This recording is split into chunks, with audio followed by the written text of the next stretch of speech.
तो अभिषेक करके 2025 की स्टॉक मार्केट टिप क्या रहने वाली है, और राइट टाइम है इन्वेस्ट करने का या अभी और गिरेगा? यार सच बताओ तो 2025 की अगर मैं प्रिडिक्शन करता हूँ, पैंटे खुल जाएंगे। टेक्निकल टर्म्स में अगर मैं कहूँ, स्टॉक मार्केट इतना बुरी तरीके से गिरेगा 2025 में। एक बात बताओ, आपने बहुत टाइम स्पेंड करा है इन सब अमीर लोगों के बारे में जानने में, रिसर्च करी है, तो आपको क्या लगता है, क्या ये लोग रिलीजियस होते हैं? देखो होते हैं, अब इसमें ना स्पिरिचुअल भी होते हैं और for the lack of the better word कुछ लोग डार्क साइड्स भी लेते हैं, सैक्रिफाइस करने को तैयार। तिवारी का सबसे शॉकिंग केस पता है क्या था? उनका खुद का केस 2016 में अचानक से उनकी मौत हो गई। दिन में बाथरूम जाते हैं नहाने के लिए, निकल नहीं रहे, 2 घंटे बाद दरवाजा तोड़ते हैं फैमिली वाले, he is found dead. Dead तो ठीक है, अकेले गए थे नहाने के लिए, गले में इधर एक नीला सा निशान है, एक जैसे किसी ने दबाया है यहाँ से। नीम करोली बाबा बोले मैं मिलूंगा बट एक कमरे में अकेले मिलूंगा। उस कमरे में जाते हैं, उसको भी बोलते हैं, वो भी कि भाई बड़े सिद्ध पुरुष आ रहे हैं। जाते बोलते हैं तेरा बाप पापी है, उसने झूठ बोला है हनुमान जी से। अच्छा एक बात बताओ, अभी करंटली कौन है सबसे पावरफुल इंसान दुनिया में? तो ना एक बंदा है, रिसर्च कर रखी है आपने मुझे? हाँ ये मैंने हमारा ये लेटेस्ट पावरफुल है, मतलब अभी यही चल रहा है? भाई साहब इससे ज्यादा कोई है ही नहीं पावरफुल।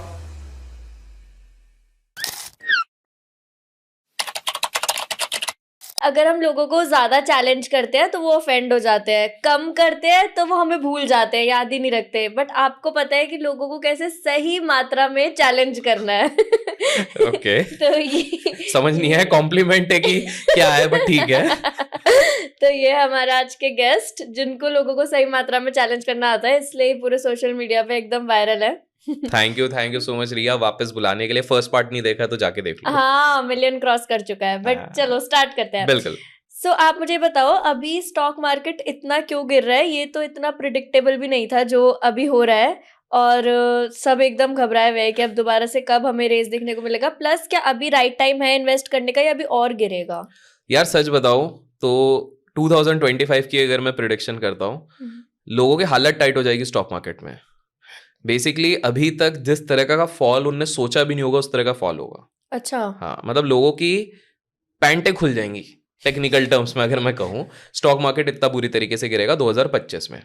अब आप लोग पूछोगे क्यों, ऐसा क्यों होगा, पहले वो समझते हैं।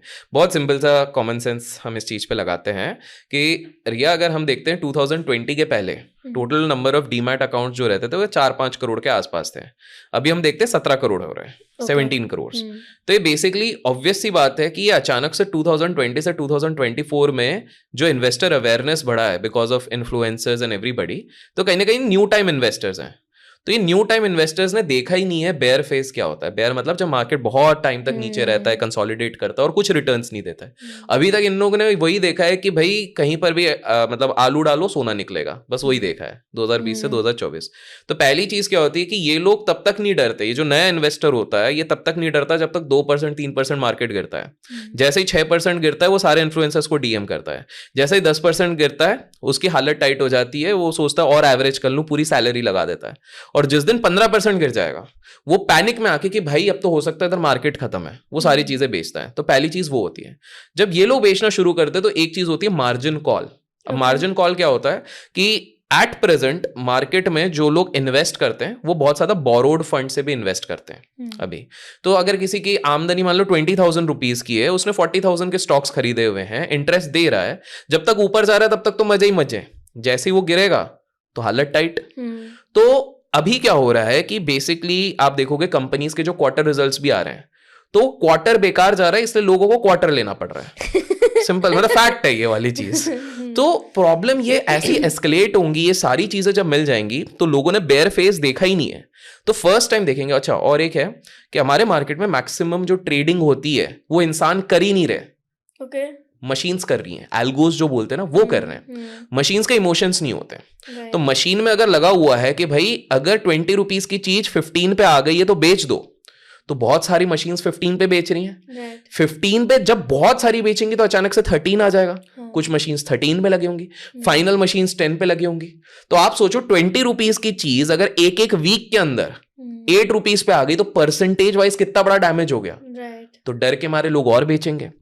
और एक चीज आप देखिए, सैडली हमारी गवर्नमेंट की तो नहीं कहूंगा बट इन जनरल जो पॉलिसीज आ रही हैं they are not that friendly, be it for businessman, be it for खुले जबान से कोई बोलता नहीं है क्योंकि सबकी फटती है, सिंपल सी बात है, बट ये फैक्ट है। The base one taxation policies की बात, everything, taxation, margin policies, taxation पे तो हम चाहिए तो आप बोलोगे तो हम बात भी करेंगे इन द कॉन्वर्सेशन। तो ये सारी चीजें जो हैं, अमेलगेमेशन जो हो गई, और दूसरी चीज है फेड ने आके झटका दे दिया है।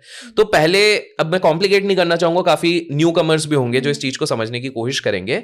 तो उन्होंने क्या करा है कि जो मार्केट के एक्सपेक्टेशंस रहते थे रेट कट को, उसको पूरी तरीके से बदल दिया है। जो होना था वो नहीं हो रहा है। सो ये ना इतिहास में वैसे एक गवाह है, आप हिस्ट्री जाके देखेंगे कि मार्केट में जैसे रेट कट की बातें होनी शुरू होती, लोगों को लगता है पॉजिटिव है, लेकिन आप हिस्टोरिकल चार्ट जाके देखोगे तब तो मार्केट का सबसे बड़े फॉल्स आने शुरू हो जाते हैं। तो मार्केट ने बहुत बड़ा पैनिक देखा ही नहीं। तो 2025 आप लिख के रख लो, ऐसा टाइम आएगा जब लोग रोने बैठ जाएंगे अगर वो बोरोड फंड से ट्रेड कर रहे हैं, जो कि बहुत लोग कर रहे हैं, अगर उनको अपना रिस्क मैनेजमेंट नहीं आता, और अगर उन्होंने सही टाइम पे सही जगहों से एग्जिट नहीं लिया तो स्टॉक मार्केट के तो, but that brings to the question जो आपने सेकंड क्वेश्चन पूछा कि क्या करना चाहिए, इन्वेस्ट करना चाहिए, नहीं करना चाहिए, नहीं करें। मैं हमेशा कहता हूं कि भाई लॉन्ग टर्म में जो पैसा बनता है वो दिवाली पे नहीं बनता, दिवाले पे बनता है। जब सबका दिवाला निकलेगा ना, तब आप बैठ के इन्वेस्ट करते जाओ। अब आप सिंपल से बताओ, आपको जब शॉपिंग करनी रहती होगी ऑनलाइन, तो बहुत कम, जितना भी इंसान के पास पैसा हो ना, हम हैं इंडियंस, हम लोग वेट करते हैं बिग बिलियन सेल का, करेक्ट, कि कब आएगा वो अमेजोन का सेल या ये। तो जब हम उस चीज का वहां पर वेट कर रहे हैं to buy more, that should be same in the stock market also. तो जो सेंसिबल लोग होंगे वो इस टाइम पे अपने SIPs बढ़ा देंगे। और एक चीज जो करने वाले हैं लोग, वो ये चीज होगी, जो मैक्सिमम लोग हैं जो पैनिक में आ जाएंगे, वो तो कहीं ना कहीं, क्योंकि ना एक टर्म है जो कम लोगों को पता होगा, उसको कहते हैं अनइंटेंडेड इनफ्लोस। इसको सिंपल सा समझते हैं। अगर आपके जो फ्रेंड सर्कल है जो काफी जॉब करते होंगे, करेक्ट, आप उनसे पूछोगे कि यार आपकी सैलरी कहाँ जाती है, तो बोलेंगे सेविंग, फिक्स डिपॉजिट और SIP जा रही है। बहुत लोग बोलते हैं, करेक्ट। अब उनसे पलट के पूछना, अच्छा तुम्हारे SIP है, कौन से फंड में जा रही है, आधे लोग वही नहीं जवाब दे पाएंगे। फिर आप पूछोगे अच्छा उसका फंड मैनेजर कौन है, आधे उधर फेल हो गए। फिर उसके बाद पूछोगे अच्छा किस तरह की चीजों में डालना है, आप हाइब्रिड में डाल रहे हैं, आधे उसमें फेल हो। और अगर आपने कॉन्स्टिट्यूएंट्स पूछ लिया तो फिर बोलेंगे अरे तुम ज्यादा ज्ञान मत झाड़ो, रहने दो, करेक्ट, नहीं पता होगा। ये होता है अनइंटेंडेड इनफ्लोस, मतलब इंटेंशन है नहीं, बट हमको कहां पैसा डालना हमको पता ही नहीं है, तो हमारा वो चल रहा है। तो ये अनइंटेंडेड इनफ्लोस जो चलते रहेंगे, ये लोग ना सुनी सुनाई बातों पे चलते हैं। The moment they will get to know, तो कहीं ना कहीं यार रुक जाओ, अभी और मत डालो, नेगेटिव दिख रहा है, पहले तो 15% प्लस था, अभी तो 8% ही दिख रहा है। मतलब अब राइट टाइम में डालने का लॉन्ग टर्म इन्वेस्टर्स के लिए। तो वो लॉन्ग टर्म इन्वेस्टर्स को उस टाइम पे पढ़ाना चाहिए। तो अभिषेक करके 2025 की स्टॉक मार्केट टिप क्या रहने वाली है, और आप अपने लिए क्या स्ट्रैटेजी यूज करने वाले यार हो? मेरा सिंपल सा है, आई एम एक्सपेक्टिंग 2025 में मैसिव क्रैश आएगा। मैं ये नहीं कह रहा हूँ स्टार्टिंग में ही आ जाएगा, ये अभी जो गिरा हुआ है हाल फिलहाल में जब हम रिकॉर्ड कर रहे हैं, ये तो कुछ भी नहीं है। ऊपर से लेके हम अभी 12-13% आए। हम लोग बोलेंगे 12-13% भी कम है। यस, अभी मैं बता रहा हूं, I don't know when this video will get release, I think very soon. थोड़े टाइम के लिए मार्केट ऊपर जाएगा, स्टेबलाइज करेगा, टाइम पास करेगा, ऊपर नीचे लोगों को बोर करेगा। अच्छा, उसके बाद वो डिप नहीं होगा, वो जो सब खुल जाएगा वो वाला है। तो उसमें लोग रोना शुरू कर देंगे। और अच्छा, कुछ लोग कहेंगे कि किसी के एस्ट्रोलॉजर ने कहा है कि ये होगा, किसी के भविष्य वाले ने कहा है ये होगा, किसी तांत्रिक ने कह दिया ये होगा। तो भाई देखो, कब जाएगा एग्जैक्ट डेट ये सिर्फ 2 ही जन बता सकते हैं। स्टॉक मार्केट कब कहां जाएगा उसकी एग्जैक्ट डेट 2 ही लोग बता सकते हैं, एक है भगवान और एक झूठा इंसान। तो एग्जैक्ट डेट कोई नहीं बता सकता, इसलिए मैंने उस पूरे ईयर को काउंट किया हुआ है 2025, because these things take time. And एक और मैं आपको एक interesting, just to and this particular part, क्या होता है कि दो बड़े प्लेयर्स हैं मार्केट में, एक होता है DII, एक FII, foreign institutional investor, domestic institutional investor. Domestic institutional investor मतलब जो म्यूचुअल फंड जिसमें आप और हम जैसे लोग SIPs कर रहे हैं, जिसका करीब करीब हर महीने 23 से 24 हजार करोड़ रुपए आ रहा है मार्केट में, ठीक है। और दूसरा हो गया FIIs जो बेचे जा रहे हैं। अक्टूबर में रिकॉर्ड सेलिंग है, आज तक इतना 2020 में भी नहीं बेचा, 2008 में भी नहीं बेचा जितना उनने अक्टूबर तक बेच दिया है, ठीक है। तो सीन क्या हो रहा है, FIIs जो है फॉरेन इंस्टीट्यूशनल इन्वेस्टर, ये अमेरिका भाग रहे हैं। क्यों? क्योंकि भाई ये ट्रंप साहब आ गए। ट्रंप साहब 2 चीजें बोल रहे हैं, पहला वो प्रो इंडस्ट्रियलिस्ट है, दूसरा बोल रहे हैं मैं टैक्स कम कर दूंगा वहां पे। तो आप खुद सोचो ना, ये अगर मेरे को कोई देश ऐसा मिल रहा है, कोई जगह ऐसी मिल रही है इन्वेस्टमेंट करने के लिए जहां पर टैक्स पूरा चले जाएगा या कम हो जाएगा, तो मेरा नेट रिटर्न तो बढ़ ही जाएगा ना वहां पे ओवरऑल। प्लस मैं देख रहा हूं इमर्जिंग इकोनॉमी में इंडिया बहुत एक्सपेंसिव अगर हो गया है तो मैं देखूंगा कि यार अब ट्रम्प साहब उधर आए, हो सकता है इंडस्ट्री उधर वापस और अच्छे से ग्रो करेगी, तो FIIs तो वहां पर जाएंगे, DIIs में मैक्सिमम अनइंटेंडेड इन्फ्लोज है, कुछ लोग डर जाएंगे। तो ये जो इंस्टेबिलिटी होगी इस चक्कर में मार्केट में एक बहुत बड़ा डैमेज आएगा। आपने ट्रम्प की बात करी तो it comes to crypto now कि क्रिप्टो जी क्रिप्टो मार्केट में क्या हो रहा है। और अच्छा, आप बहुत सारे स्टॉक मार्केट के लोगों की बात करते हो, बहुत सारे स्कैम्स की बात करते हो, हिडन लोगों की, तो क्रिप्टो का कोई ऐसा बहुत बड़ा इंसान बताओ। अभी ना एक रीसेंट केस हुआ है क्रिप्टो का। एक बंदा है, नाम है सू है, ये चाइनीज जापानीज के नाम थोड़े अजीब ही रहते हैं। ठीक है। तो वो सू बंदा ना एक एरो कैपिटल करके हेज फंड चलाता है। हेज फंड मतलब जो अरबों की संपत्ति में खेलते हैं, बड़े बड़े क्लाइंट्स के पैसे लेते हैं। आप जान के हैरान हो जाओगे, उस बंदे ने $3 बिलियन मतलब करीब करीब 24,000 करोड़ रुपए बनाए नहीं, उड़ा दिए। अच्छा, अब ये बड़ा इंटरेस्टिंग सी चीज है क्रिप्टो में। अच्छा। सो बेसिकली क्या था, ये सू नाम का एक बंदा था जिसने 24,000 करोड़ रुपए जो क्रिप्टो में उड़ा दिए। तो ये व्यक्ति क्या कर रहा था, जब इसने देखा क्रिप्टो मार्केट बहुत अच्छा चल रहा है तो उन्होंने बहुत अलग अलग जगहों से पैसा लिया। पेंशन फंड्स होते हैं बाहर, आप जैसे बाहर रुके भी हो तो आपको पता है बाहर बहुत बड़े बड़े पेंशन फंड्स होते हैं। पेंशन फंड्स हो गए, इनफैक्ट आपको पता होगा यूनिवर्सिटीज भी काफी इन्वेस्ट करती हैं थ्रू डिफरेंट वेज। तो इस तरह के ना काफी बड़े बड़े लोगों ने उनके साथ इन्वेस्ट किया हुआ था, क्योंकि वो बोल रहे थे ट्रैक रिकॉर्ड अच्छा है। अच्छा। ये ना बहुत बोरो करने लग गए थे, लेवरेज बहुत उठाने लग गए थे, पैसा बहुत मार्केट से उठा रहे थे। जब तक अच्छा चल रहा था तब तक वाहवाही हो रही थी, वाहवाही हो रही थी। 2022 में एक क्रिप्टो कॉइन था लूना करके, अब वो ना बुरी तरीके से क्रैश हो गया। अब इस टाइम पे इनके पास ऑलमोस्ट XX का एक्सपोजर था। मतलब इसको ऐसा समझो, जेब में 50 रुपए थे लेकिन ने 100 रुपए के लूना लेके रखे थे। Example simplified. तो अब जस्ट इमेजिन करो, 50 रुपए आपके जेब में है, 100 रुपए का आपने लिया है, मतलब वो अगर 100 रुपए वाली चीज 50% भी डाउन गई तो आप तो वाइप ऑफ हो गए। और लूना पूरा यही हुआ था। तो उनका ऑलमोस्ट $500 मिलियन का तो वहां पर इन्वेस्टमेंट था, वो गया। उसके बाद आप याद करो कि बिटकॉइन और इथेरियम अब जाके चलना शुरू हुए लास्ट कुछ मंथ्स में। इसके पहले यहां पर भी बहुत बड़ा डिप था, उसमें भी उनके लेवरेज पोजीशन थे। ये सब कर करके उन्होंने करीब करीब 24,000 करोड़ का नुकसान कर दिया, सारे क्लाइंट्स गए। बट ये भी बड़े शाणे, as usual like any other scamster, जैसे इनको लगा कि भाई अब तो मेरे को धर लेंगे, और बाहर के लोग तो इतने स्ट्रिक्ट हैं, ये निकल गए बिना बताए, गायब। अच्छा। हाँ, तो लोग ट्रेस नहीं कर पा रहे, कुछ को लगा दुबई गए होंगे, ये हो गए होंगे। एक बार क्या हो गया, बड़े जोश में जा रहे थे भैया, ट्रिप मार रहे थे सिंगापुर से, वहां पर क्योंकि हर जगह तो ये इशू था। अच्छा, अब मैं बता दूं, ये व्यक्ति जिसने 24,000 करोड़ रुपए उड़वा दिए, ये रुक रहा था एक मैंशन में जिसका कॉस्ट था 600 करोड़ रुपए।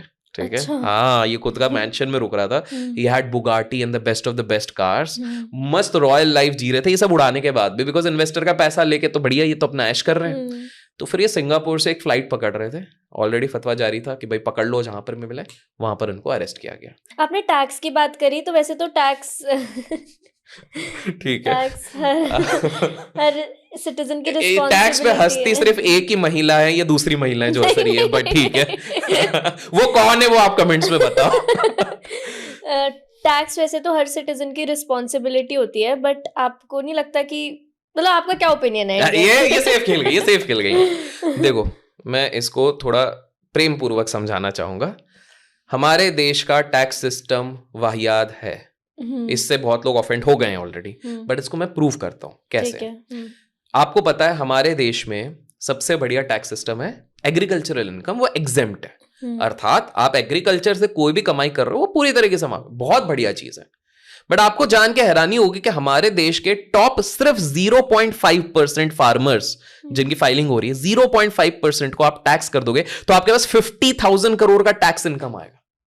अच्छा, तो पॉइंट ये आ रहा है कि जो फार्मर बन के फाइलिंग कर रहे हैं, क्या वो सही में फार्मर भी हैं?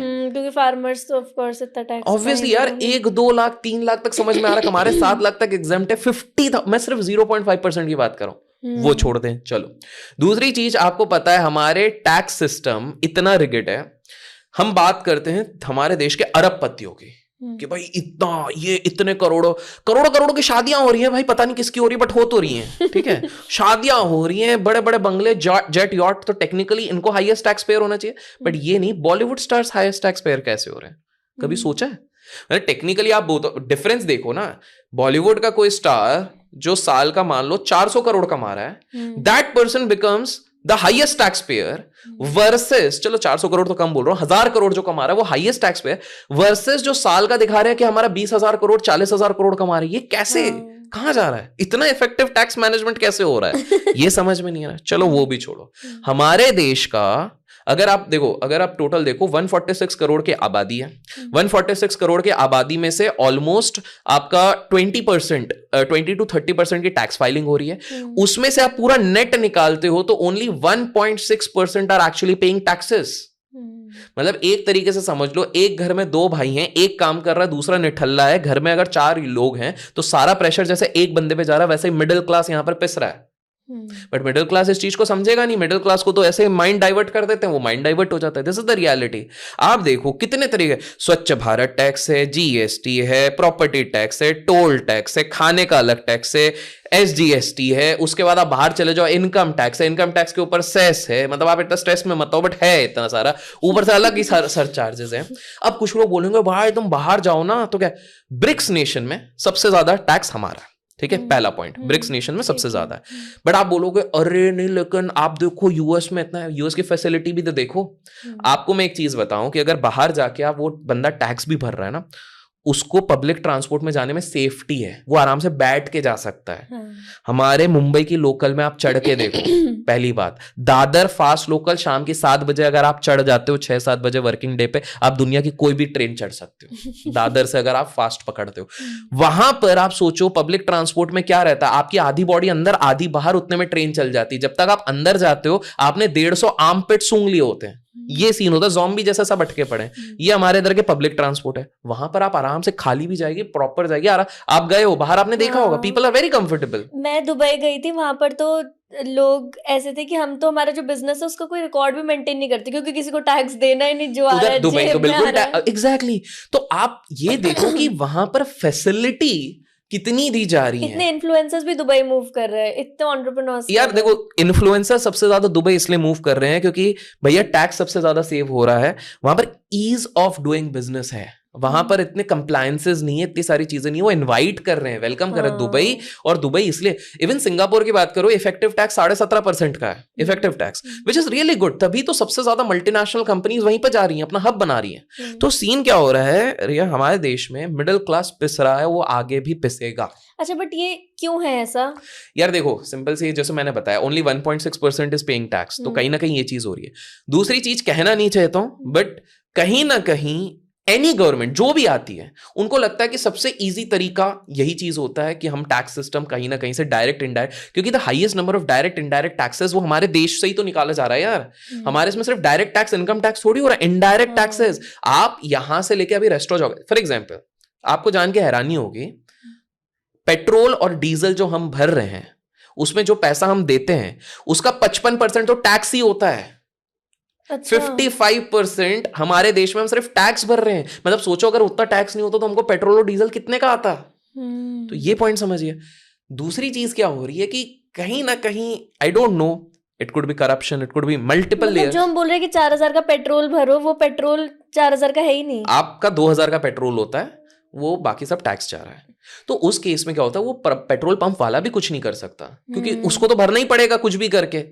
दूसरी चीज है, हम हमारे देश में बोलते हैं कि सब कुछ व्हाइट होना चाहिए, ब्लैक क्यों हो रहा है? बीच में बोला गया था कि ब्लैक का काम बंद हो जाएगा। ब्लैक का काम बढ़ गया यार, सच बताऊं। ग्राउंड रियलिटी आप जाके देखो, मैक्सिमम लोग कैश में ट्रांजैक्शंस पता नहीं क्यों कर रहे हैं। क्यों कर रहे हैं? बिकॉज सामने वाले को पता है यार कि यार मैं एक सिंपल से बताता हूं, हमारे देश में ना, अगर एक गुजराती, एक मारवाड़ी और एक सिंधी, तीनों बढ़िया बिजनेसमैन है, तीनों साथ में अगर बिजनेस चालू करेंगे तो पता है सबसे ज्यादा मुनाफा कौन करेगा? कौन? सरकार, क्योंकि 55% ले जाएगी। सिंपल सी बात है। तो बहुत लोगों को लगता है कि यार ये तो अच्छा, कुछ लोगों को कमेंट आ रहे, तो तुम उधर निकल जाओ ना, सऊदी अरेबिया निकल जाओ, पाकिस्तान निकल। बोलना आसान है, बट पॉइंट ये है कि I am not criticising everything. ठीक है, अच्छी चीजें भी हैं, बट पॉइंट इज कि अनजस्ट है। आप देखो आए दिन, अभी हम जब रिकॉर्ड कर रहे हैं, हमारे देश में क्या चल रहा है, पॉपकॉर्न के ऊपर अलग अलग तरीके जीएसटी लग रहे हैं, आपको पता है? कल ये नोटिस आया है जब हम रिकॉर्ड कर रहे हैं, कैरामल वाले पॉपकॉर्न में ये जीएसटी लगेगा, सॉल्ट वाले पॉपकॉर्न में ये जीएसटी लगेगा, नॉर्मल पॉपकॉर्न में ये जीएसटी लगेगा। मतलब आज मैं पॉपकॉर्न खाने जाऊंगा, चलो हम लोगों को सोचना नहीं पड़ता, बट एक आम आदमी यार, मेरे को पता है, एक बेसिक नीड वाला मिडिल क्लास आदमी, वो जब जाता है वो हर चीज देखता है। देयर इज अ रीजन वो एक सुपरमार्ट इसलिए दूर जाता है कि बल्क में खरीदता है कि भाई मेरे को वो एक 200 रुपए का भी डिस्काउंट टोटल मिल जाएगा ना, उसके लिए वो मैटर करता है। वो 200 रुपए में बच्चे के लिए खिलौना ले जाएगा, चॉकलेट्स ले जाएगा। तो आपको और मुझे शायद ये चीज इतनी मैटर नहीं करती है, बट जस्ट बिकॉज मैटर नहीं करती, कोई रेज ही नहीं कर रहा इस पॉइंट को। This is the reality. अच्छा, कुछ लोगों ने कहा सर सोल्यूशन क्या है? देखो, बहुत लोगों को सोल्यूशन नहीं मिल रहा है, इसलिए वो देश छोड़ के जा रहे हैं, सिंपल सी बात है। अच्छा, आप ये बताओ, सारे अमीर लोग कहाँ जा रहे हैं? कौन सी वो सीक्रेट जगह है जहाँ पर ये सब लोग जा रहे हैं? सीधे मुद्दे के पूछती हैं ये। आपको क्या लग रहा है, पहले आप बताओ। मुझे तो दुबई लग रहा है। दुबई लग रहा है ना, बहुतों को हाँ। दुबई लग रहा है। दुबई नहीं जा रहे अब। अच्छा। दुबई नॉर्मल लोग जा रहे हैं। तो इन्फ्लुएंसर लोग नॉर्मल लोग होते हैं यार, क्या है मतलब 10-20 करोड़ कमाने वाले तो नॉर्मल लोग हैं, नॉर्मल ठीक है। सही बात है, वैसे नॉर्मल मैं बताता हूँ, वो जा रहे हैं मलेशिया। अच्छा। हाँ, उसका रीजन है, देखो मलेशिया में जो एक्सटर्नल इनकम है एट प्रेजेंट 2036 तक 2036 तक 0% टैक्स उस पे, पहला चीज। दूसरी चीज है वहां पर देखिए क्या होता है, जाने को आप चाइना जाओ, हांगकांग जाओ कि भाई डेवलप्ड है, सब कुछ है, लैंग्वेज बैरियर आ जाता है। यहाँ पे 56% लोग इंग्लिश बोल रहे हैं, तो that is a very comfortable zone. दूसरी चीज। तीसरी चीज है, अगर आप देखोगे it's connectivity with the south Asian countries. तो हमारे देश की अगर बात करो तो कनेक्टिविटी बहुत अच्छी हो रही है मलेशिया के साथ। 1 आवर से लेके 6 आवर्स के बीच में सारी चीजें कनेक्टेड है, तो आज अगर किसी को मीटिंग करनी, इमीडिएटली जा सकते हैं। नेक्स्ट चीज है, आप इंटरनल इफेक्टिव टैक्स भी नेट लोगे तो वो 24% पे कैप्ड है, 24% पे। तो सामने वाले को पता है मैं 1 करोड़ कमाऊं, 100 करोड़ कमाऊं, 5,000 करोड़ कमाऊं, ये है। डिजिटल नोमैड जोन है, 5G का एक्सेसिबिलिटी है। आज के टाइम पे इंटरनेट एरा पे मैक्सिमम काम आपका एक जगह पे बैठ के विद इंटरनेट हो जाता है, maximum, until unless you are not into logistics, manufacturing. तो बहुत लोग रिलैक्स होके कि भैया एनवायरनमेंट भी अच्छा है, घूमने वाली फीलिंग भी आती है और आराम से काम हो जाता है। इन टर्म्स ऑफ लाइफस्टाइल जो है, in terms of lifestyle expenses related to other countries like Singapore, वो कम है। इवन दुबई से रिलेटिवली कम है। दुबई तो बहुत महंगा है, इसलिए दुबई और सिंगापुर से वहां पर रिलेटिवली कम है। तो अगर किसी इंसान को शांति चाहिए, टैक्स का बेनिफिट चाहिए, एक अच्छी क्वालिटी ऑफ लाइफ भी चाहिए ना, क्योंकि बंदा कमा किस ले रहा है, सिंपल सी बात है। अभी फॉर एग्जांपल की मैं बात करूं कि जैसे आज मैं जब दिल्ली आया, सिंपल सी बात है, मुझे पता है मेरे 4 साल जीवन के कम हो गए सांस लेके, मतलब रियलिटी। अरे मतलब यार फैक्ट इज फैक्ट। आप देखो एयर क्वालिटी इंडेक्स 1600 ले जाते हो यार आप लोग, मतलब आपको नहीं बोल रहा हूं बट चले तो जाती है। क्वालिटी ऑफ एजुकेशन बेटर है, quality of health services better है। तो मैं ये नहीं कह रहा हूं इंडिया बुरा है, India is much better than other Nations, but हम हमेशा नीचे वालों से क्यों कंपेयर करना चाहते हैं? We should always strive for, क्योंकि एक सिंपल सा है यार, अगर हमारा देश इतना ही अच्छा है तो हैप्पीनेस इंडेक्स में हम इतने पीछे क्यों हो जाते हैं? क्यों लोग खुश नहीं है? क्यों इतने डाइवोर्सेस हो रहे हैं? क्यों इतनी सारी चीजें हो रही हैं? आप बताओ, सिंपल सी बात है। अगर इतने ही खुश हैं, सैड पार्ट है हैप्पीनेस इंडेक्स में पाकिस्तान हमसे आगे है। हाँ, ये तो गलत इंडेक्स है। ये गलत नहीं है, सही है। तो आप सोचो हम लोग हैप्पीनेस में कितने पीछे हैं यार। देयर आर नेशंस, फिनलैंड सबसे टॉप पे है ना। फिनलैंड हो गया, नॉर्वेज भी काफी आता है, न्यूजीलैंड हो गया, ये सारे अच्छे। बट हम लोग, तो अगर हम सच में लोग खुश हैं यार, ये ना थोड़ा फिलोसफिकल है, बट रियलिटी इज कि भारत में लोग खुश रहना कम हो गए हैं, दुखी हैं लोग बस बना, और लोग सिर्फ एस्केप्स। आपको क्या लग रहा है लोग इतना दारू और शराब, और ये आजकल इतना ट्रेंड क्यों बढ़ गया है दारू शराब? लोग दारू शराब और सिगरेट के एडिक्ट नहीं है, वो एस्केपिज्म के एडिक्ट हैं। वो एस्केप करना चाहते हैं रियलिटी, कि भाई घर जाऊंगा वही दिमाग सड़ने वाला, अरे यार वर्क का स्ट्रेस इतना है, इसलिए इतना दारू सिगरेट तंबाकू ये सारी चीजें चल रही हैं। They are not addicted to all the substances, they are addicted to escapism. थोड़ा फिलोसॉफिकल हो गया बट ठीक। अभी आपने बीच में डाइवोर्स की भी बात करी, तो अभी सारे विवाद करवाने हैं आपको, ठीक है करवा लीजिए। Let's touch a little sensitive topic, जैसे अभी अतुल सुभाष का भी केस हुआ, तो आपका क्या, बीइंग अ मेल, आपका क्या ओपिनियन है? बिकॉज सी अभी जैसे अतुल सुभाष का केस हुआ, इसमें आई कैन सी कि हाँ लोग सोशल मीडिया पे तो बहुत बोल रहे हैं, but there are no candle marches, ऐसा तो कुछ नहीं है। तो आपको क्या लगता है इसके बारे में, आपका क्या ओपिनियन है? Before I come to Atul's case, एक और अभी हाल फिलहाल में हुआ, थैंक्स कुछ लोग सेंसिबल हैं हाई कोर्ट में। एक युवती होती है, लड़की होती है, डाइवोर्स की फाइलिंग चल रही है, डाइवोर्स का केस चल रहा है, वो क्या बोलती है जज को कि यार मेरे को अपने मंथली मेंटेनेंस के लिए 6 लाख रुपए चाहिए। वो तो जज सेंसिबल थी, उन्होंने सीधे कहा कि रेस्पेक्टिव ऑफ तुम्हारा पति 2 करोड़ कमाए, 10 करोड़ कमाए, 25 करोड़ कमाए, 6 लाख रुपए एक लड़की को अपने मेंटेनेंस के लिए चाहिए, व्हाट आर यू सेइंग? मैं नहीं मानती इस चीज को। बीइंग ए विमेन उन्होंने ये चीज एक्सेप्ट करी, दैट इज इंटरेस्टिंग। बट वहीं पे सैड अफेयर अतुल का केस चल रहा था अभी हाल फिलहाल में, न्यूज चैनल पे एक लड़की आती है, फेमिनिज्म का झंडा भी लेना है, बट फेक फेमिनिज्म क्यों ले रहे? वो बोल रहे अरे जब इतना ही प्रॉब्लम था, अतुल को इतना पैसा कमा रहा था, तो वो साइकेट्रिस्ट के पास क्यों नहीं चले गया? Is this a right statement? Now let's understand. और बहुत लोगों को शायद पता नहीं होगा जिस डिटेल में मैं हल्के पुल्के कुछ इंस्टेंस बताऊंगा अतुल के केस में, and then you will relate what exactly happened. अक्टूबर 2024 को अतुल अपना पूरा लेटर और सारी चीजें लिखता है, डॉक्यूमेंट्स लिखता है, जिसको भी डिलीट करने की कोशिश की गई थी। अच्छा। बट सारा बैकअप ले लिया गया है, तो इट्स नॉट पॉसिबल। उसमें आप सोचो वो व्यक्ति लास्ट स्टेटमेंट अतुल क्या लिखता है, मतलब आप सोचो कितना डीपली हर्ट हुआ होगा वो बंदा। वो लास्ट स्टेटमेंट ये लिखता है कि यार मेरे को अगर जस्टिस नहीं मिला ना, तो एक काम करना, मेरी अस्थियां बहाना मत, जो हाईकोर्ट के पास में गटर है उसमें बहा देना। That is the first statement.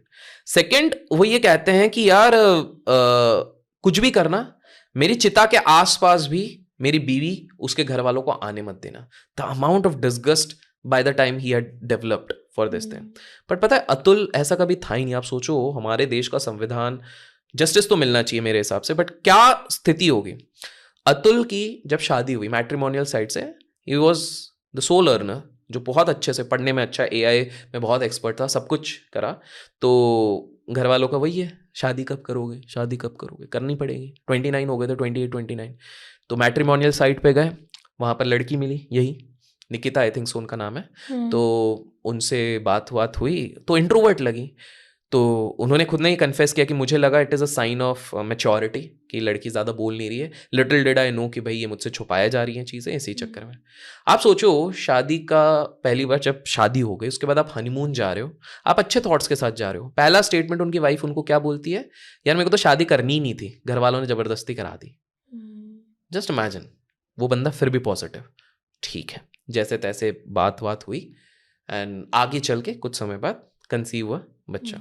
जब बच्चा होने वाला रहता है, यूजुअली माँ और माँ की माँ यूजुअली बहुत टेक केयर करती हैं, बेटी संभल के रहना, because she has gone through all दो स्टेजेस। अच्छा खाना, अच्छा देखना, वो कोई केयर नहीं करी, एज इफ ये बच्चा तो फॉर ग्रांटेड है कि ये किसी प्लानिंग का ही हिस्सा है, इस तरह से कि भाई कुछ चाहिए। तो बिल्कुल नहीं। तीसरी चीज है, इसको अतुल को झूठ बोला गया था कि she is like a tech officer और something, she was a tech support person. Atul उसके बाद भी पॉजिटिव, झूठ बोलने के बाद कोई बात नहीं, मैं तुमको कोडिंग सिखाऊंगा, मैं तुमको सिखाऊंगा। उसके चक्कर में इसकी एक मल्टीनेशनल कंपनी में जॉब लगी। वो भी छोड़ो, वो लड़का रोज अपने ऑफिस के बाद 13 किलोमीटर उसको पिकअप करता था और ड्रॉप करता था रोज। वो भी छोड़ो, घर के सारे काम, बर्तन धोने से लेके, कपड़े से धोने से लेके, विदाउट एनी क्वाम्स वो बैठ के बस टीवी देखती थी, कोरियन, साउथ कोरियन के पॉप देखती थी। उसको के पॉप जैसा पता नहीं क्या उसके दिमाग में आया, वो चीज चाहिए था। अलग ही उसकी फैंटेसी वर्ल्ड चल रही है, जबकि वो इतना, आप देख रहे हो उस बंदे में कितनी पॉजिटिविटी है आज के टाइम पे, इतनी अंडरस्टैंडिंग, इतनी, भाई घर का काम नहीं कर रहे उतने में लोग छोड़ के निकल जाते हैं, निकल लो। वो अभी भी पेशेंट है। पेशेंस की हद तब क्रॉस होने लग गई, मतलब उस बंदे ने तो भी बहुत पेशेंस रखा। स्पेसिफिकली अराउंड कोविड, बंदी बच्चे को उठा के सारे गहने, घर का सारा मेन वैल्यूबल्स लेके निकल जाती है। एंड देन फिर मम्मी के साथ और भाई के साथ प्लानिंग प्लॉटिंग चालू होती है। इस पे एलिगेशंस लगते हैं। पहला एलिगेशन लगा देते हैं कि ये बहुत, मतलब मेरे को मारता पीटता है, ये वो है। Atul proves in the court, सारे डॉक्यूमेंटेशन के साथ, सही निकल गए। फिर सोचते हैं नहीं दूसरे केस लगाने पड़ेंगे, एक एक करके 8 से 9 केसेस लगाते गए। लड़कियों के साथ सोता है, ये करता है, वो करता है। अतुल ने कभी भी, अतुल को पहले एक ऑप्शन मिला, एक बंदे ने बोला 2 लाख रुपए तो मैं सारा सेटल कर दूंगा। Atul believed in the justice of India. उसने बोला कि नहीं, मेरे को जुडिशियल सिस्टम में विश्वास है, मैं 2 लाख रुपए नहीं दूंगा, मैं लड़ूंगा।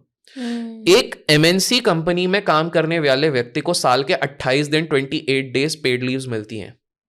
जानबूझ के ये सारे कोर्ट केसेस कहां पे हो रहे थे, इसको जाना पड़ रहा था Jaunpur.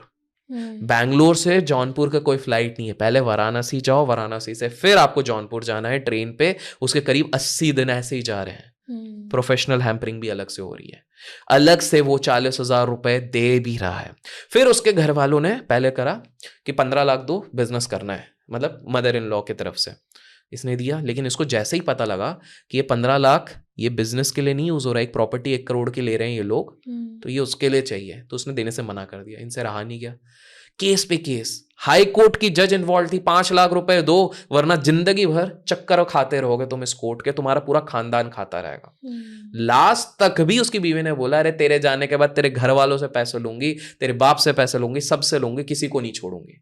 That was a text he had actually put and finally he had to take that decision. इसलिए उसने पूरा वो लेटर लिखा, उसने अपने बेटे के लिए एक मिस्ट्री गिफ्ट, अब वो जस्ट इमेजिन, जिसमें वो सारे कल्प्रिट्स, और इंटरेस्टिंगली उसने जब कल्प्रिट्स के नाम लिखे कि ये 5 लोग हैं, टॉप पे बीवी का नाम नहीं, वो हाई कोर्ट की जज है, क्योंकि उसको हमारे देश के जस्टिस सिस्टम पे इतना ज्यादा बिलीव था कि विदाउट करप्शन, विदाउट ब्राइबरी मैं ये केस जीतूंगा, क्योंकि मैं सच्चा इंसान हूं। क्योंकि जुडिशरी को तो वैसे भी हम एकदम स्टैंड अलोन बॉडी मानते हैं ना, एब्सोल्युटली। और यार जस्टिस वहां से नहीं मिलेगा तो कहां से मिलेगा? हम थोड़ी मूवी वाले हैं पुष्पा या कुछ है कि जा काट पीट दिया, जस्टिस वहीं से मिलेगा। अभी जैसे हम लड़कियों की बात कर रहे थे यहाँ पे, तो आप हमेशा ऐसे बिलियनियर्स मिलियनियर्स की बात करते हो, but most of them are men, तो आप मेरे को ऐसे कोई फीमेल बिलियनियर की स्टोरी बताओ। देखो मैं मोस्टली बिलियनर्स की नेगेटिव डार्क साइड बताता हूँ, तो मैं इधर डार्क साइड 2 की बताता हूँ। डार्क साइड, हाँ डार्क साइड सुननी है हमें। हाँ, we expect only dark sides. वैसे तो मेरे पास हैं बहुत सारे, 6-7 है, लेकिन लोगों ने अगर पार्ट 3 बोला और लाइक्स दिए तो फिर मैं उसमें बाकी स्टोरी सुनाऊंगा। अभी 1-2 इंटरेस्टिंग सुनाता हूँ, ठीक है? तो एक बंदी थी, बढ़िया, बड़े कॉलेज में पढ़ी है, बड़े कॉलेज, बड़े क्रेडेंशियल्स है, एलिजाबेथ होम्स नाम है उसका, ठीक है? तो बंदी ने बढ़िया काम वाम किया एंड उसने एक नया इन्वेंशन करा। उसने इन्वेंशन क्या किया कि एक ब्लड टेस्ट में 200 डिजीजेस इंक्लूडिंग कैंसर आपका पता चल जाए, एक ही ब्लड टेस्ट में, with in a few minutes. तो ये तो भाई रिवॉल्यूशनरी है भाई, इस तरह से चीज है। हर जगह हंगामा मच गया, ओ भाई साहब क्या बना रहे हैं, ये वो बना रहे हैं। बड़ी बड़ी मैगजीन्स ने ये छापा कि this is the upcoming startup, in fact startup of the year, सारी चीजें हो गई। उन्होंने फंडिंग भी उठाई। फंडिंग किससे उठाई पता है? ओरेकल के मालिक से उठा ली, ठीक है, बड़े बड़े लोगों से उठा ली। अब इंटरेस्टिंगली क्या हो गया कि इनका सब कुछ बढ़िया चल रहा था। 2015-16 के बीच में वॉल स्ट्रीट जर्नल ने एक चीज, उनने स्टिंग ऑपरेशन कर लिया और एक पब्लिश कर दिया कि ये तो फर्जी क्लेम कर रही हैं, ऐसा कुछ है ही नहीं, ऐसा हो ही नहीं सकता कि इनके एक ही ब्लड टेस्ट पे 200 चीजें का वो निकल रहा है। हर जगह हलचल चल गई। फिर लोगों ने ना सवाल उठाना शुरू किया कि इतनी बड़ी चीज, और ये ओरेकल के मालिक और भी बड़े बड़े बिलियनर्स ने इन्वेस्ट किया हुआ था, क्योंकि पता कैसे नहीं चली। Exactly, she had become the 7th richest person at one point of time, youngest 7th youngest billionaire बन गई थी फोर्ब्स लिस्ट के हिसाब से। तो शी इज वेरी स्मार्ट। उन्होंने बनाया एक biological product, bio related product. उन्होंने फंडिंग उठाई सारे टेक वालों से, मार्केटिंग ऐसी करी कि भाई ये रिवॉल्यूशनरी, ये है। टेक वालों ने ज्यादा ध्यान नहीं दिया तो उनको पता नहीं लगा। जब पहला इन्वेस्टर एक बार जुड़ गया बड़ा, तो उसके नाम पे और बाकी इन्वेस्टर जुड़ गए, एक एक करके सारे लोग जुड़ने लग गए। She was very good in articulation, बहुत अच्छे से वो अपना प्रेजेंटेशन देती थी, वहां पर आधे लोग कंफ्यूज हो जाते थे। तो एलिजाबेथ होम्स ने, सोचो, फोर्ब्स के कवर पे थी वो एक टाइम पे।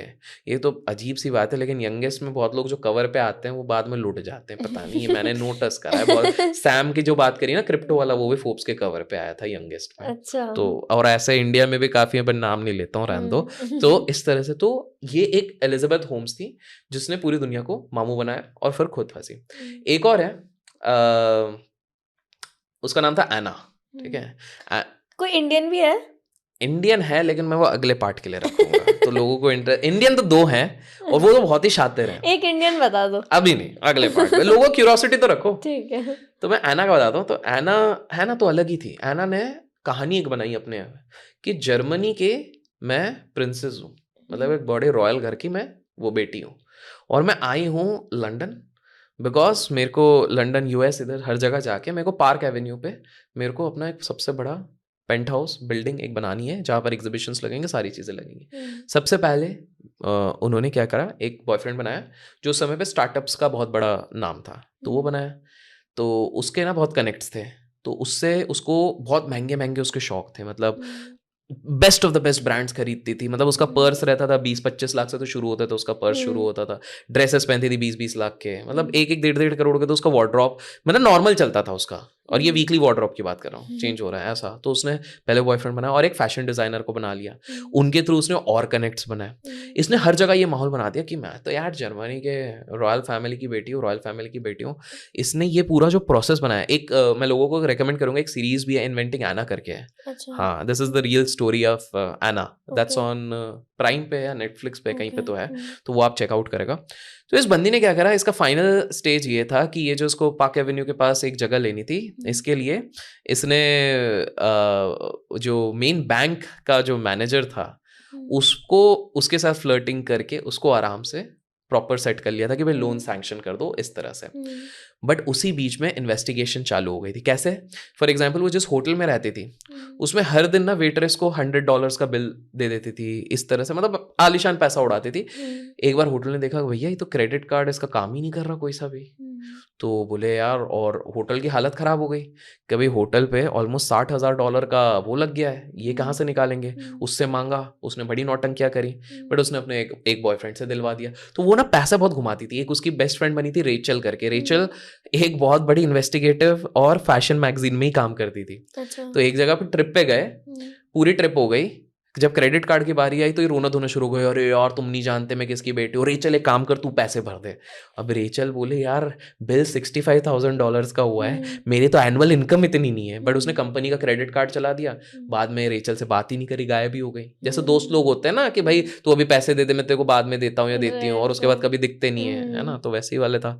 उसने पूरा ड्रामा रचा, बाद में फटा। अब इंटरेस्टिंगली इसका कोर्ट केस बड़ा वो हुआ था, इसका पूरा कोर्ट केस इंस्टाग्राम पे जाता था। अच्छा। क्योंकि इसने बोला था मैं कोर्ट में जाऊंगा तो मैं अच्छे दिखने चाहता, तो उसके कोर्ट की हियरिंग के लिए उसने फैशन डिजाइनर रखा था कि वो अलग अलग ड्रेस पहन के जाती थी। सोचो भैया, क्रिमिनल है बट स्टाइल टशन नहीं जाना चाहिए। तो वो हर दिन एक कोर्ट हियरिंग में वो गई नहीं, क्योंकि उसको ब्लैक गाउन पहनना था और उसको अच्छा वाला मिला नहीं था। उसने बोला तुम लोग मेरे को ढंग का फैशन सेंस नहीं है, तो मेरे को ढंग का फैशन वाला ला के दो। हाँ, फिर वो बड़ी चालू थी। उसका जब वीज़ा एक्सपायर होने वाला था तो वो असाइलम चले गई थी, पागल खाने चले गई थी, ये बोल के कि भाई इधर मैं बच जाऊंगी, इधर से जाना नहीं पड़ेगा।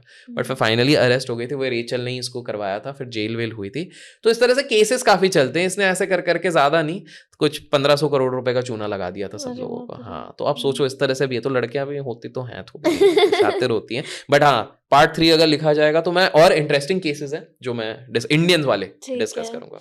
एक बात बताओ, आपने बहुत टाइम स्पेंड करा है इन सब अमीर लोगों के बारे में जानने में, रिसर्च करी है, तो आपको क्या लगता है क्या ये लोग रिलीजियस होते हैं? और अगर होते हैं तो ये क्या किसी एक ही चीज में बिलीव करते हैं, इनके मिक्स्ड बिलीव्स हैं? या देखो होते हैं, अब इसमें ना स्पिरिचुअल भी होते हैं और for the lack of the better word कुछ लोग डार्क साइड्स भी लेते हैं। ओके। स्पिरिचुअलिटी का भी इस तरह से बहुत एक तगड़ा वो चीज रहता है। There is a reason, Steve Jobs जब उनका एप्पल बना भी नहीं था, वो भारत आते हैं, भारत आने के बाद नीम करोली बाबा के पास जाते हैं, नीम करोली बाबा के पास जाने के बाद ही उनको आइडिया आता है। ऋषिकेश फेमस क्यों हुआ? इट वाज इंटरनेशनली, बीटल्स करके एक बैंड थी, वो वहां पर आए थे, इसलिए वहां पर एक बीटल आश्रम है जो अभी अबैंडन्ड है। वो अबैंडन्ड इसलिए है क्योंकि बीटल्स आश्रम, जब बीटल्स लोग वहां पर रुकने लगे, एक आश्रम बना, वहां पे जो गुरुदेव थे वो उनको पूरे तरीके से सिखा रहे थे। लेकिन बीटल्स ग्रुप में एक लड़की थी, उन्हीं की एक पार्टनर थी, गर्लफ्रेंड थी, उसने एलिगेशन लगा दिया कि मेरे को मॉलेस्ट करने की कोशिश करी गुरुजी ने, पता नहीं क्यों, मे बी मीडिया पीआर या समथिंग, जिसके चक्कर में वो लोग छोड़ के चले गए और एक नेगेटिव पब्लिसिटी फॉर टाइमिंग हुई। लेकिन इंटरेस्टिंगली 15 साल बाद बीटल्स वालों ने खुद ने बोला कि वो झूठा एलिगेशन था शायद। तो बीटल्स वाले वहां पर आए, तो विदेशी लोग यहां पर जाके आ रहे हैं और वहां पर जाके इस चीज को लेके जा रहे हैं। रामदास हो गए, काफी सारे लोग हैं। तो स्पिरिचुअलिटी, आपको और एक इंटरेस्टिंग चीज बता दो, कोयम्बटूर में एक आश्रम है, वहां पर हमारे देश के टॉप 5 रिचेस्ट में से एक व्यक्ति का खुद का एक कुटिया है, जहां पर कि वो सीक्रेटली बहुत बार जाते हैं for meditation and for personal counselling. कौन से हो सकते हैं वो आप सोचो, ठीक है। तो वैसा है। रजनीकांत हिमसेल्फ हैज सेड कि एक बाबा जी करके हम बोलते हैं उनको, महाअवतार बाबा जी, तो उन्होंने वहां पर अपने खुद का पर्सनल घर बनाया हुआ है nearby the Baba ji caves in the north, क्योंकि वो उनको बिलीव करते हैं कि यार ये मेरे को ऐसी पावर्स देते हैं, इस तरह की चीजें देती हैं। मैं ना आपको बड़ा, और ये मतलब अगर आप देखोगे सारे बिलियनर्स पे देखोगे तो ये जो सोल वाला चीज होता है ये तो ऑन द डेविल साइड होता है। इसकी शुरुआत हुई थी बोहेमियन ग्रेव से, थोड़ा सा मैं संक्षेप में बताता हूँ। तो सीन ये हुआ था कि 1700 से ये चीज चल रही है, अभी तो बहुत प्रोमिनेंट है। जुलाई में 2000 लोग एक जंगल के बीच में, सारे बड़े बड़े लोग मिलते हैं एक जंगल के बीच में, which is well guarded, military type के उसमें वो रहते हैं, ये सारी चीजें रहती हैं।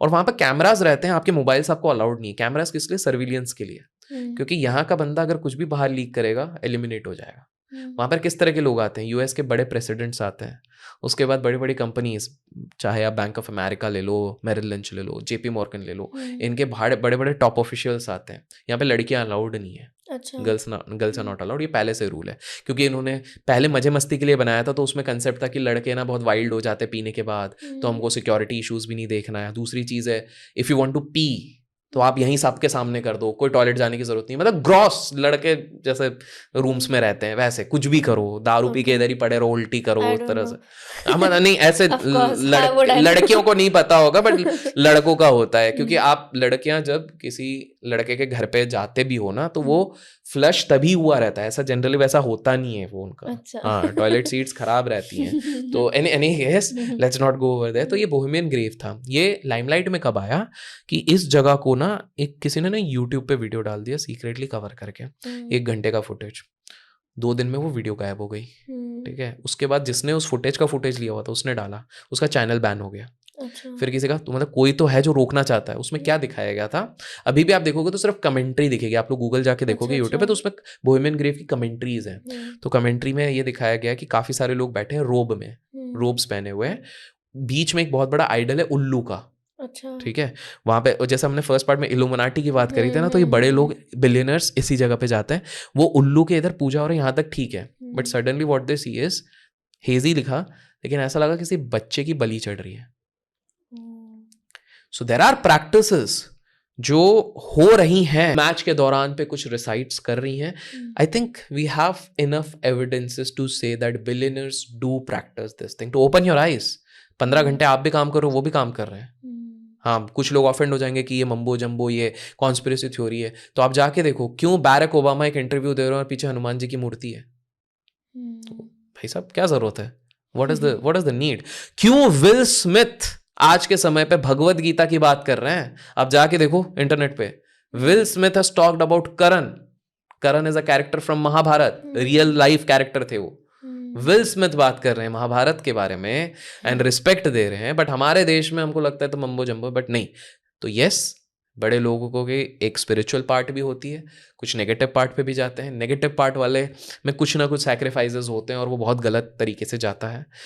और बट या मैं कहूँगा कि हाँ, एक पॉजिटिव साइड में अगर आप लोग स्पिरिचुअलिटी लेते हो, that is always going to be beneficial. आपने बात की डुअलिटी की, पॉजिटिव है तो नेगेटिव भी है, तो अब हम इस पॉडकास्ट को एक हॉरर पॉडकास्ट बना देते हैं। ठीक, अच्छा, अरे कितने एंगल चल रहे हैं इसमें। ठीक है, चलिए। इस पॉडकास्ट में आपको सारे स्पाइसेस मिलेंगे, कुछ ज्यादा ही मिल रहा है। स्पाइसेस ऑफ अभिषेक कर। बिल्कुल बिल्कुल, ठीक है। तो क्या हॉरर बताऊं मैं? हाँ। अरे यार, हाँ, तो इसमें इंटरेस्टिंग मैं एक बताता हूँ आपको। तो यार इसको ना साइंटिफिक वे में थोड़ा सा लेते हैं, ठीक है। तंत्र मंत्र हम थर्ड पार्ट में करेंगे, ठीक है। तो पैरानॉर्मल पता है आपको क्या होता है? हाँ, जो नॉर्मल नहीं है पैरानॉर्मल है, भूत पिशाच ये सारी चीजों को बोलते हैं। मूवीज भी हैं पैरानॉर्मल इन्वेस्टिगेशन के ऊपर, है ना। तो आपको पता है इंडिया में भी साइंटिफिक सोसाइटी है पैरानॉर्मल की, सिर्फ बाबा लोग नहीं है। इंडियन पैरानॉर्मल सोसाइटी ये चालू करी थी गौरव तिवारी जी ने। गौरव तिवारी जी का केस ही खुद ही बहुत उलझा हुआ है। मैं 2-3 किस्से बताता हूँ ताकि लोगों को समझ में आए। मतलब ये सोसाइटी क्यों चालू हुई थी? सो बेसिकली गौरव तिवारी, मैं वही बता देता हूँ तो आपको समझ में आएगा। तो गौरव तिवारी जो थे वो बाहर पायलट बनने गए थे, घर वालों ने इधर से भेजा हुआ था। अब वो ना जिस घर पे रहते थे, रात को बहुत अजीब अजीब वहाँ पर आवाज़ें हो रही हैं, किसी के रोने की आवाज़ आती है, कभी लाइट बंद चालू हो जा रही है, कुछ खिसकने की आवाज़ आ रही है। तो उनको बड़ा अजीब लगा। तो पढ़ाई भी चल रही है पायलट की, बट फिर उन्होंने लैंडलॉर्ड और आसपास के लोगों से बोला, तो बोले यार इधर एक बच्ची मर गई थी, छोटी बच्ची मर गई थी, उसकी आत्मा है वहाँ पे। तो इनकी क्यूरोसिटी जगी। और एड एंड लॉरेन वॉरेन वेन ऐसा नाम है। ये कौन है? ये वो है, कॉन्जरिंग मूवी देखी है? मैं भूतिया नहीं देखी? चलो, जो भी भूतिया मूवी है जितने भी देखेंगे, जो हॉरर फैंस है, कॉन्जरिंग तो देखी होगी। कॉन्जरिंग तो देखिए, और भी है, एमिटिविल में भी दिखाया है। जितने भी फेमस ब्लॉकबस्टर हॉरर मूवीज हैं उसमें 2 इन्वेस्टिगेटर जो दिखाए वो एड एंड लॉरेन ही है। ठीक है, ठीक है। तो ये उनका बहुत बड़ा फैन बन गया कि यार उसने हमारे देश से गया था, हमारे देश में तो बिहार के हैं, तो उनने देखा बोले हमारे इधर तो बस वो तंत्र झाड़ फूक होता है, वो साइंटिफिक माइंड वाले थे। तो बोले अच्छा इधर इंस्ट्रूमेंट्स के साथ किया जाता है कि एक रीडिंग होती है जिससे पता लगता है कि अच्छा बीप हो रहा है तो क्या होगा, किससे क्या होगा। तो ही गॉट वेरी फैसिनेटेड, उसने पायलट की पढ़ाई छोड़ दी और वो इसमें लग गया कि साइंटिफिक वे में मैं स्टडी करूंगा, क्योंकि कहाँ कहाँ पर पैरानॉर्मल है क्या है। Very good. वो इंडिया है, उनने सेटअप करा कि भाई इंडिया में साइंटिफिक वे में भूत प्रेत को पकड़ना, उनको समझना, ये सारी चीज़ें होनी चाहिए। 5,000 से ज़्यादा केसेस किए उन्होंने। जो कुलधारा का केस हो गया, जो एक मुंबई के मिल्स का केस हो गया, वो ये सब फेमस केसेस हैं। फिर भांगड़ फोर्ट जो राजस्थान का, जिसको कहा था जहाँ तो पर उन्होंने ये सारे केसेस में क्या करा था? मैं बताता हूँ, इन्वेस्टिगेट किया, ये जाके उधर रुके हैं। भांगड़ फोर्ट हो गया। सो भांगड़ फोर्ट मैं बता दूं, भांगड़ फोर्ट तो इतना हॉरर है, हॉन्टेड है, कि गवर्नमेंट ने खुद वहां पर एक बोर्ड लगा के रखा है कि भैया शाम के 6 बजे के बाद मोबाइल टाटा कर लो, हमारी कोई जिम्मेदारी नहीं है, देख लेना। बट इंटरेस्टिंगली इनने ये किया। तो इनके ना मैं एक दो इंटरेस्टिंग किस्से बताता हूँ। तो एक मैं बताता हूँ इनका कुलधारा वाला केस। सो कुलधारा जो लोग जानते होंगे, उसके ना अलग अलग एंगल से कि उधर क्यों इतना अबैंडन हो गया, क्या हो गया। तो MTV का एक शो चालू हुआ था, MTV गर्ल्स नाइट आउट। ठीक है, लोग आज भी गूगल करेंगे वो दिखेगा। ये गर्ल्स नाइट आउट कोई किटी पार्टी वाला नहीं था, ये हॉरर था। अच्छा। इसमें कंटेस्टेंट्स को रियल लाइफ जो हॉरर प्लेसेस, हॉन्टेड प्लेसेस थे, वहां पे पूरी रात गुजारनी है। जो गुजारेंगे वो विनर होगा, जो फाइनल। तो 3 लड़कियों को सिलेक्ट किया गया। तो गए बड़े जोश में, टॉम बॉयज टाइप है, मैंने जैसा वैसा करके जोश में चले गए। अब सीन होता है कि एक लड़की रहती है, मेरे को नाम ध्यान नहीं है, तो वो अच्छा। और इसमें होस्ट कौन था? रणविजय। अच्छा। हाँ, रणविजय। MTV के तब तो मेन सारे रणविजय ही देखते थे, तो रणविजय थे। तो गौरव तिवारी को भी इसमें रखा गया कि MTV वालों को भी लगा कि भाई कोई ढंग का बंदा भी होना चाहिए, कभी कुछ गड़बड़ हो गई तो संभाल तो ले। तो वो था।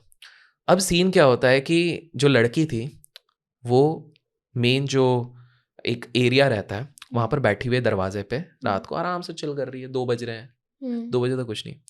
अचानक से उसको आवाज आती है क्रू के एक मेंबर की, जिसको वो जानती है अच्छे से, असिस्टेंट था उसका। यार बाहर आ जाओ, जल्दी आ जाओ, कुछ तो गड़बड़ हो रही है, जल्दी आ जाओ। ठीक है, उसको आवाज आई। तो ये पहले सोची कि क्या पता यार ये गेम का कुछ डिस्ट्रैक्शन होगा, तो ये नहीं गई। तो इतने में वो बंदा आ ही गया, ठीक है, सामने। तो बोले नहीं नहीं चलो चलो जल्दी चलो यार, वो कुछ गड़बड़ हो रही है, फटाफट चलो। बोले ठीक है। अब वो चली, बोले यार मेरे को फॉलो करो, मैं चलती हूँ। अब सुबह के 4 बज रहे हैं, ये लोग के कैमरा से अचानक से वो लड़की गायब हो गई। ठीक है, कैमरा में एक्चुअली में ना सिर्फ अकेले लड़की चलते हुए दिखी और कोई भी नहीं था। अच्छा। जो क्रू मेंबर बुलाने आया था वो तो गाड़ी के अंदर ही बैठा हुआ है। तो 4 बज गए, इनने फटाफट बोला सारे कंटेस्टेंट्स को वापस बुलाओ। एक लड़की पीछे बेहोश पड़ी हुई मिली, दूसरी वाली रो रो के आ गई। ये भांगड़ फोर्ट में ही भांगड़ शूट कर नहीं, रहे ये कुलधारा, कुलधारा अच्छा, ये कुलधारा में ही शूट कर रहे शूट है। ये गेम का कंसेप्ट ही ये था। इसी एपिसोड के बाद बंद कर दिया गया पूरे शो को। बट अभी हाँ, लड़की मिल ही नहीं रही है। 4 बज गए, ढूंढो आसपास, पूरा बैरन लैंड है, कुछ नहीं है। लड़की बेहोश पड़ी मिली 3 किलोमीटर दूर। अरे बाप रे। जाके उससे पूछा गया कि भाई मतलब उसको जब जगाया वगाया तो उसने बोला तुम ही तो आए थे मुझे लेने के लिए, असिस्टेंट, और उसके आगे का मुझे कुछ याद नहीं है। उसने बोला, रणविजय ने बोला ये तो हमारे साथ ही बैठा हुआ था, ये तो कभी इधर गया ही नहीं। गौरव तिवारी से फैक्ट, इधर बहुत नेगेटिव एनर्जीज हैं मेरी, क्योंकि गौरव तिवारी जब अपनी रीडिंग लेने गया तो एक होना चाहिए 100%, ये तो 100% के ऊपर जा रहा था। अच्छा। तो ही इज़ लाइक कि इधर कुछ तो गड़बड़ है। सेम जब मिल्स में गए थे तो उस मिल्स में ना हमारे इधर की कुछ हॉरर मूवी शूट होने गई थी। अच्छा। तो एक डायरेक्टर एक्ट्रेस को लेके गया, मैं एक्ट्रेस का नाम भूल जा रहा हूँ, आपको याद है तो बताना। 2007 के आसपास की बात है। शूटिंग चल रही है, मैडम बोली कि यार रुको मैं थोड़ा सा फ्रेश होके आती हूँ। तो जब हॉरर की शूटिंग चल रही है, वैनिटी वैन उधर ही है। सबको लगा वो वैनिटी वैन गए, वैनिटी वैन खोला तो उधर है ही नहीं। आसपास ढूंढे, कहाँ गए कहाँ गए कहाँ गए। बाद में देखा तो उस मिल का जिस एरिया में बोलते हैं सबसे ज़्यादा हॉन्टिंग साइट्स हुए, वो वहीं पर बैठी हुई है। अच्छा। और वो जब बोल रही है तो लड़के की आवाज़ निकल रही है, बहुत मोटे लड़के की आवाज़, आंखें पूरी रेड है। अच्छा। तो उनको बोला मैडम चलो क्या हो गया, सबको लगा मजाक कर रही है, बट जब आईज रेड हो रही हैं और लड़के की आवाज़ हो रही है तो लोग डर गए। उसको जैसे तैसे करके उनने नॉर्मलाइज किया, बाहर बुलाया, पंडित वंडित बुलाया, वो नॉर्मल हुई, वो शूटिंग वहाँ बंद हुई। एक और छोटी बच्ची को उधर लेके गए एक और डायरेक्टर दूसरा शूट करने के लिए, हॉरर मूवी के लिए। उस लड़की के साथ भी सीन यही हुआ जो कुलधारा में हुआ था, लड़की वहाँ से गायब हो गई और बाद में वो एकदम पीछे जाके मिल्स के पीछे मिली, वहां पर जाके उसको बोला कि भाई चलो, उससे भी लड़के की आवाज़ आ रही है। तो वहां पे उसके बाद से कोई शूट ही नहीं हुआ। आज भी मुंबई के इस मिल में बोलते हैं कि रात को आप जाते हो बहुत ज़्यादा आवाज़ें आती हैं अंदर से, क्योंकि बहुत लोगों की डेथ हो गई थी वहाँ पे। तो गौरव तिवारी यहाँ पे भी गए? गौरव तिवारी यहाँ पर भी थे, इनके केस में था ये चीज़। अच्छा। तो गौरव तिवारी ने ये भी कहा कि भाई ये मुंबई की ये मिल्स जो सिटी के बीच में अबैंडन ऐसे ही नहीं है, यहाँ पर बहुत ब्रूटल डेथ्स हुई हैं, जिसके चक्कर में यहाँ पर कोई भी आता जाता नहीं है। भांगड़ में तो जाके ये खुद रुके थे, बट वहाँ पर उन्होंने स्टेटमेंट दिया यहाँ पर भूत नहीं है, बट बहुत नेगेटिव एनर्जीज हैं जो आपके पूरे वाइब्रेशंस को बहुत लो कर देंगी। बहुत ही ये है। एक केस में उन्होंने बताया था कि काफ़ी डिमोनिक टाइप की एंटिटीज थी जो बहुत ही डेविलिश टाइप थी। उन्होंने बताया था जैसे एक जगह से उनको फ़ोन आया था, एक मैडम का फ़ोन आया था, she was a single mother. तो उन्होंने बोला था कि यार मेरे घर पे बहुत अजीब चीज़ें हो रही हैं। तो जब वो पहली बार आई थी उस घर पे, तो वो मैरिड आई थी उसी घर पे। अब उनके पति की ने मौत हो गई थी और उनके पति का आई थिंक सो सुसाइड हुआ था, उसी घर में उन्होंने सुसाइड कर लिया था। कुछ दिनों बाद उनको ऐसा फील होने लग गया कि उनके हस्बैंड यहीं पर हैं, उनको फीलिंग आने लग गई थी और वो ना उनको घर से बाहर जाने ही नहीं देते थे। अच्छा। हाँ, तो she made a call to Gaurav Tiwari कि भाई आप आओ, इस चीज़ को सॉल्व करो, क्योंकि घर पे अचानक से प्लेटें गिर रही हैं, टेबलें हिल रही हैं, ये सारी चीज़ें हैं। सो गौरव तिवारी ने जैसे तैसे करके उनने जब अपने ईवीएम मीटर या कुछ बोलते हैं वहाँ पे चेक करा तो कि हाँ वहाँ पे काफ़ी नेगेटिव सिग्नल्स निकले थे। बट गौरव तिवारी का सबसे शॉकिंग केस पता है क्या था? क्या? उनका खुद का केस। 2016 में अचानक से उनकी मौत हो गई। सो सीन ये था, 2016 बढ़िया, आई थिंक जुलाई या अक्टूबर का समय था। आराम से गौरव तिवारी अपने मेल्स पढ़ रहे हैं। मेल्स पॉजिटिव मेल्स हैं। क्यों? क्योंकि उनका एक मैगजीन कवर पे फोटो आने वाला है, which is a very good thing, congratulations आ रहे हैं, ये चीज आ रहा है। मतलब ये अनटाइमली डेथ थी? हाँ, इसमें ट्विस्ट ये था, he was young, he was 29, 30, 31। अच्छा, 31 होंगे, है ना? नाउ नहीं, 31 से थोड़ा सा ज्यादा होगा, 32, 33। Happy life. अचानक से दिन में बाथरूम जाते हैं नहाने के लिए, निकल नहीं रहे, 2 घंटे बाद दरवाजा तोड़ते हैं फैमिली वाले, he is found death. Dead तो ठीक है, अकेले गए थे नहाने के लिए, गले में इधर एक नीला सा निशान है, एक जैसे किसी ने दबाया है यहाँ से, बट अंदर तो कोई था नहीं। इन्वेस्टिगेशन करने वाले कोई है नहीं। लोगों ने कहा कि यार फाइनेंशियल क्राइसिस थी, इसलिए, ऐसा कुछ फाइनेंशियल क्राइसिस था नहीं। बट गौरव की बीवी ने ये चीज़ बताई कि 2 महीने पहले ये केस पे गए थे और उस केस में एक घर पे गए थे जहाँ पर कि एक नहीं बहुत ज़्यादा डिमोनिक एंटिटीज थी। और गौरव इनकी वाइफ को बार बार बोले, उसके बाद से 2 महीने से बोल रहे हैं कि यार मैंने शायद कुछ गलत पंगे ले लिए, ये लोग मेरे को छोड़ेंगे नहीं, मेरे को छोड़ेंगे नहीं। अच्छा। एंड उसके बाद ये डेथ केस हुआ है।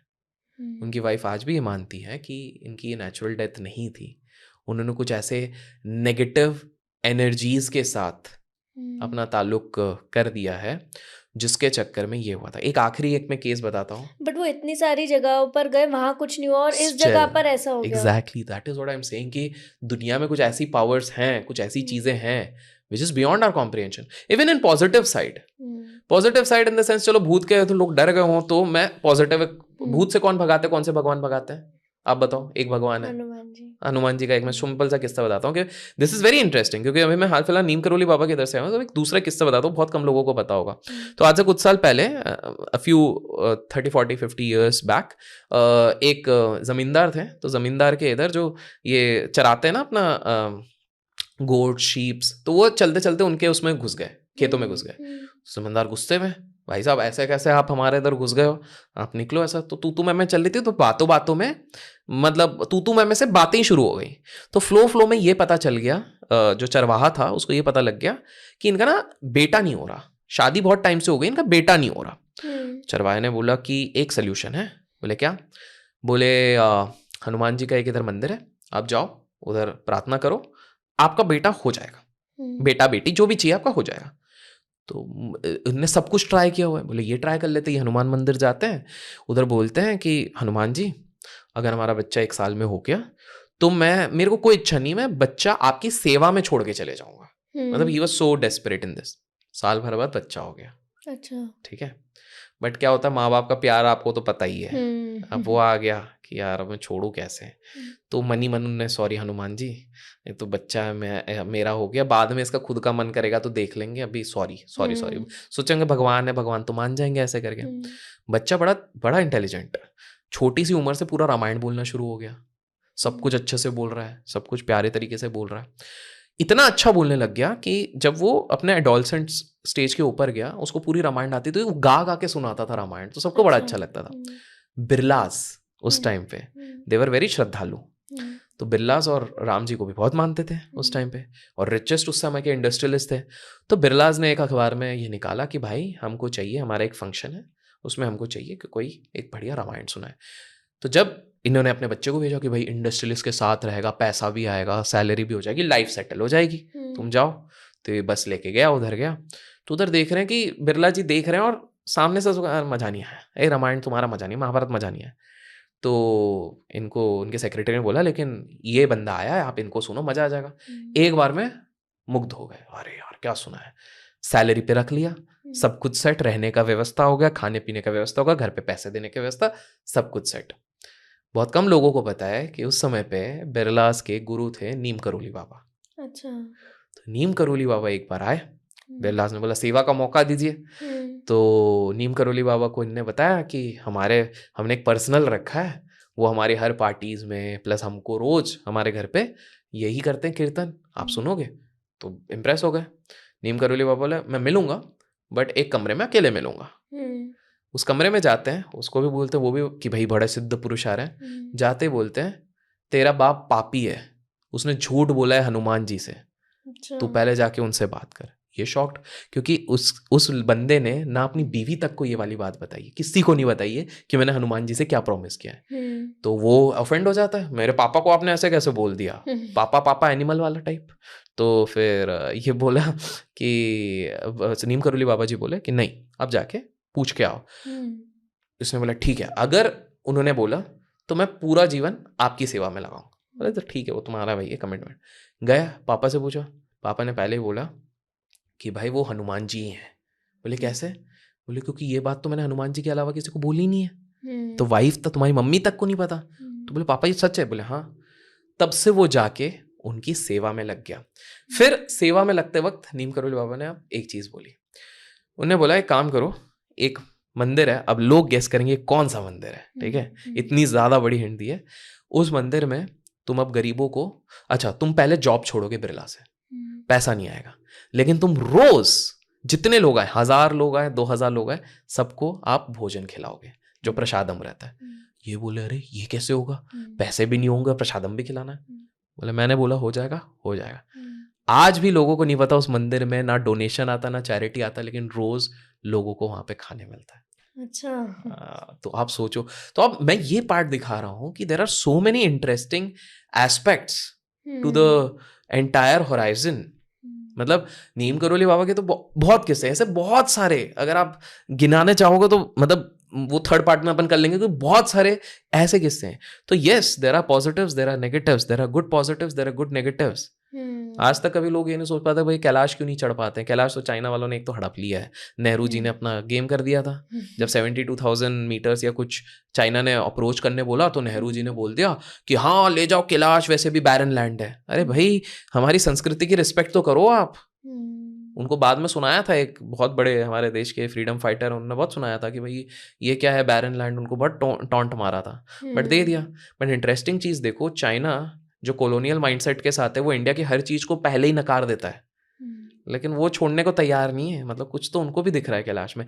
बाय द वे कैलाश पर्वत इज द ओनली प्लेस जिसको दुनिया के सारे धर्म में कहीं ना कहीं स्थान दिया गया है, चाहे बौद्ध धर्म हो, चाहे बुद्धिस्ट धर्म हो, चाहे हिंदुज्म धर्म हो, इवन क्रिश्चियन में कहीं ना कहीं इसका विवरण है। कोई भी नहीं चढ़ पाया अब तक, जबकि वो टॉप 100 हाईएस्ट पीक्स में भी नहीं आता है। हाँ। अब वैसे तो अभी बैन है, वहां पे चढ़ नहीं सकते। लास्ट टाइम साइबेरियन कुछ लोग चढ़े थे, बट बैन है। बट ये तो इस तरह के ना रिया बहुत सारी चीजें हैं। सो बिलियनियर्स को देखो, एक ना जेपी मॉर्गन ने एक स्टेटमेंट दिया था वेरी इंटरेस्टिंग। उसने कहा था कि millionaires don't use anything, billionaires probably use astrology. तो आप सोचो अगर यार जेपी मॉर्गन ये चीज बोल के जा रहा है बिलियनर, तो फिर कुछ तो बात होगी। हाँ, millionaires don't believe in astrology, हाँ बिलियनर्स डू, डू। करेक्ट, ये था, सॉरी गाइस, ये था यार। बादाम खाता हूँ लेकिन इतनी चीजें याद नहीं रहती ना यार। बहुत याद रहती है। बट हाँ ये चीज थी। तो मतलब है तो सही, अभी हॉरर करने बैठेंगे तो बहुत बड़ा पॉडकास्ट बन जाएगा, horror and super natural, but लोगों का इंटरेस्ट होगा तो अगले बार बिल्कुल बताऊंगा। अच्छा, एक बात बताओ, अभी करंटली कौन है सबसे पावरफुल इंसान दुनिया में? ओके तो ना एक कुछ बंदा रिसर्च है। कर रखी है आपने, मुझे ऐसा लग हाँ रहा है। ये मैंने हमारा ये तो लेटेस्ट पावरफुल है, मतलब अभी यही चल रहा है भाई साहब, करंटली। इससे ज्यादा कोई है ही नहीं पावरफुल।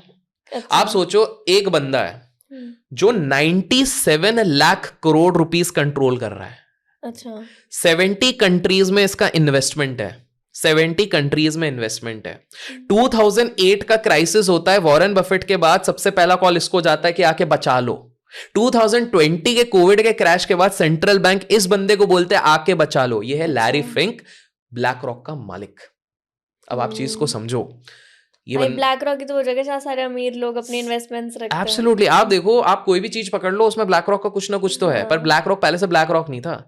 सीन क्या हुआ था कि लैरी भाई जो थे, है ना, तो लैरी भाई ने अपना करियर शुरू किया। पढ़ा क्या इन्हें? पॉलिटिकल साइंसेस है। कोई फाइनेंस के बंदे नहीं है, पॉलिटिकल साइंसेस पढ़ा हुआ है, क्योंकि उनको पता है पॉलिटिक्स से सब कंट्रोल होता है। तो पॉलिटिकल साइंसेस पढ़ा, हेज फंड्स में इंटरेस्ट है, हेज फंड्स में इंटरेस्ट आया। अपनी कंपनी को 8,000 करोड़ रुपए कमा के दिए साल भर में। 8,000 करोड़ रुपए, इंप्रेसिव। लेकिन एक गलत ट्रेड के कारण 800 करोड़ का नुकसान हो गया। कंपनी सब भूल गई, क्योंकि रेपुटेशन की थू-थू हो रही थी, भाई तू निकल जा।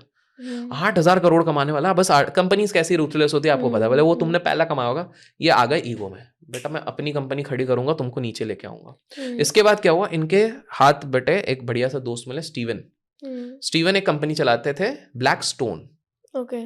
तो स्टीवन बोला भाई आ जाओ, हाथ मिलाते हैं, मिले जो सुर मेरा तुम्हारा तो साज बने हमारा, जो भी है। तो उन्होंने हाथ मिला लिया। अब स्टीवन ने बोला कि भाई मैं काम करता हूँ, मैं तुमको 40 करोड़ रुपए देता हूँ, अपन शुरू करते हैं। विदिन 2 years बहुत बड़ा एम्पायर बना लिया। एकदम चड्डी बड्डी वाले दोस्त थे, मतलब वो होता है ना कि भाई बोतल खुल रही है घर पे आ जा, वैसे वाले थे। लेकिन 5 साल बाद थोड़ा सा द्वेष होने लग गए, कॉन्फ्लिक्ट ऑफ इंटरेस्ट आ गए। तो स्टीवन ने बोल दिया एक दिन जोश में, निकल जा तू मेरे नजरों के सामने से। तो बोले निकल जाता हूँ। तो वो निकल के ब्लैक स्टोन के जगह इन्होंने अपना बना लिया ब्लैक रॉक। Black rock.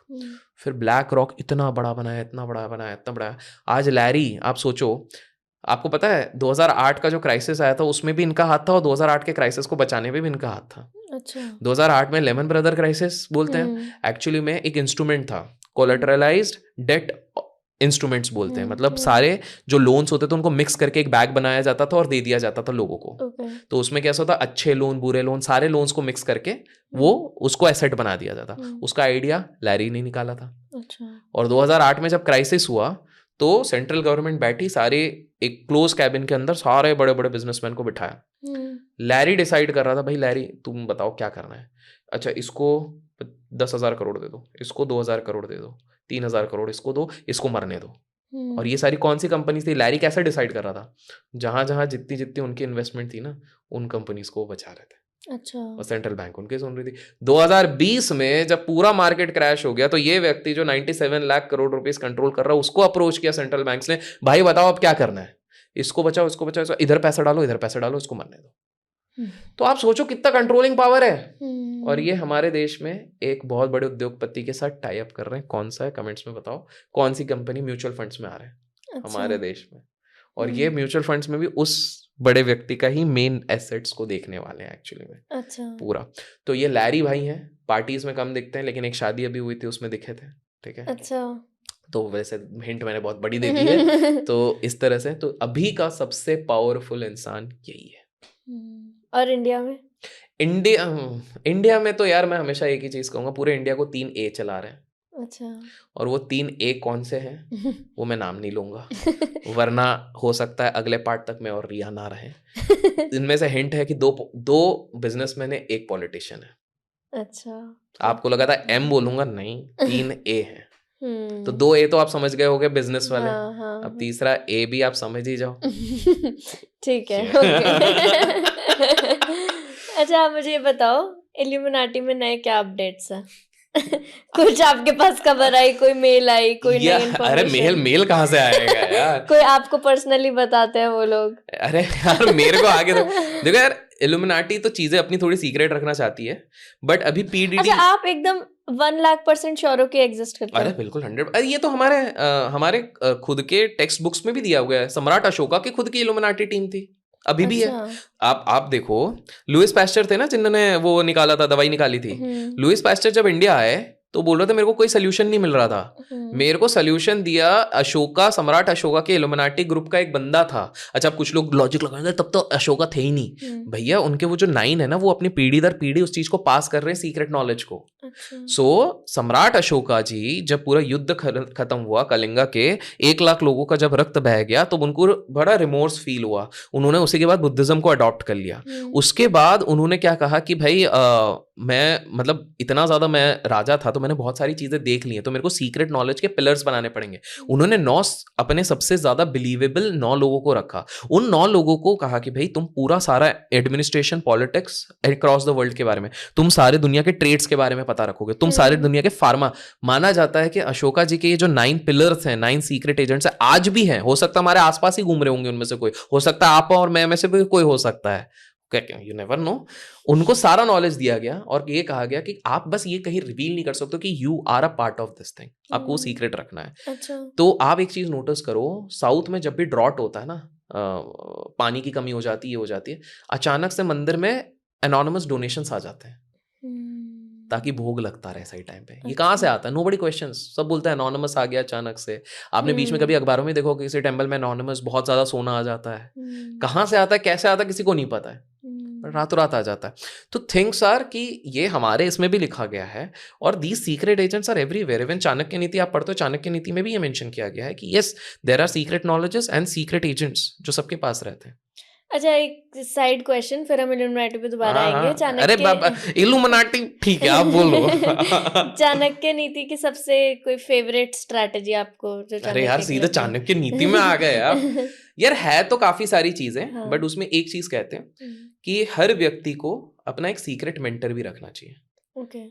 अलग अलग तरीके के मेंटर्स होने चाहिए, एक सीक्रेट मेंटर होना चाहिए। सो चाणक्य सेज कि आपके वो सीक्रेट मेंटर आपको पता होने चाहिए, और साथ में आपके पास सीक्रेट नॉलेज भी होनी चाहिए किसी चीज की, जिसके बारे में आप दुनिया को बताओगे नहीं। आप शक्ति प्रदर्शन नहीं कर रहे हो, but you need to have that secret knowledge, because ये आपको एज प्रोवाइड करते हैं किसी भी चीज पे। तो ये मेरे को एक चीज बहुत बिलीवेबल लगी। सही बात है, मेरे को भी लगा। हाँ, मतलब एक बहुत सटल एग्जाम्पल देता हूँ।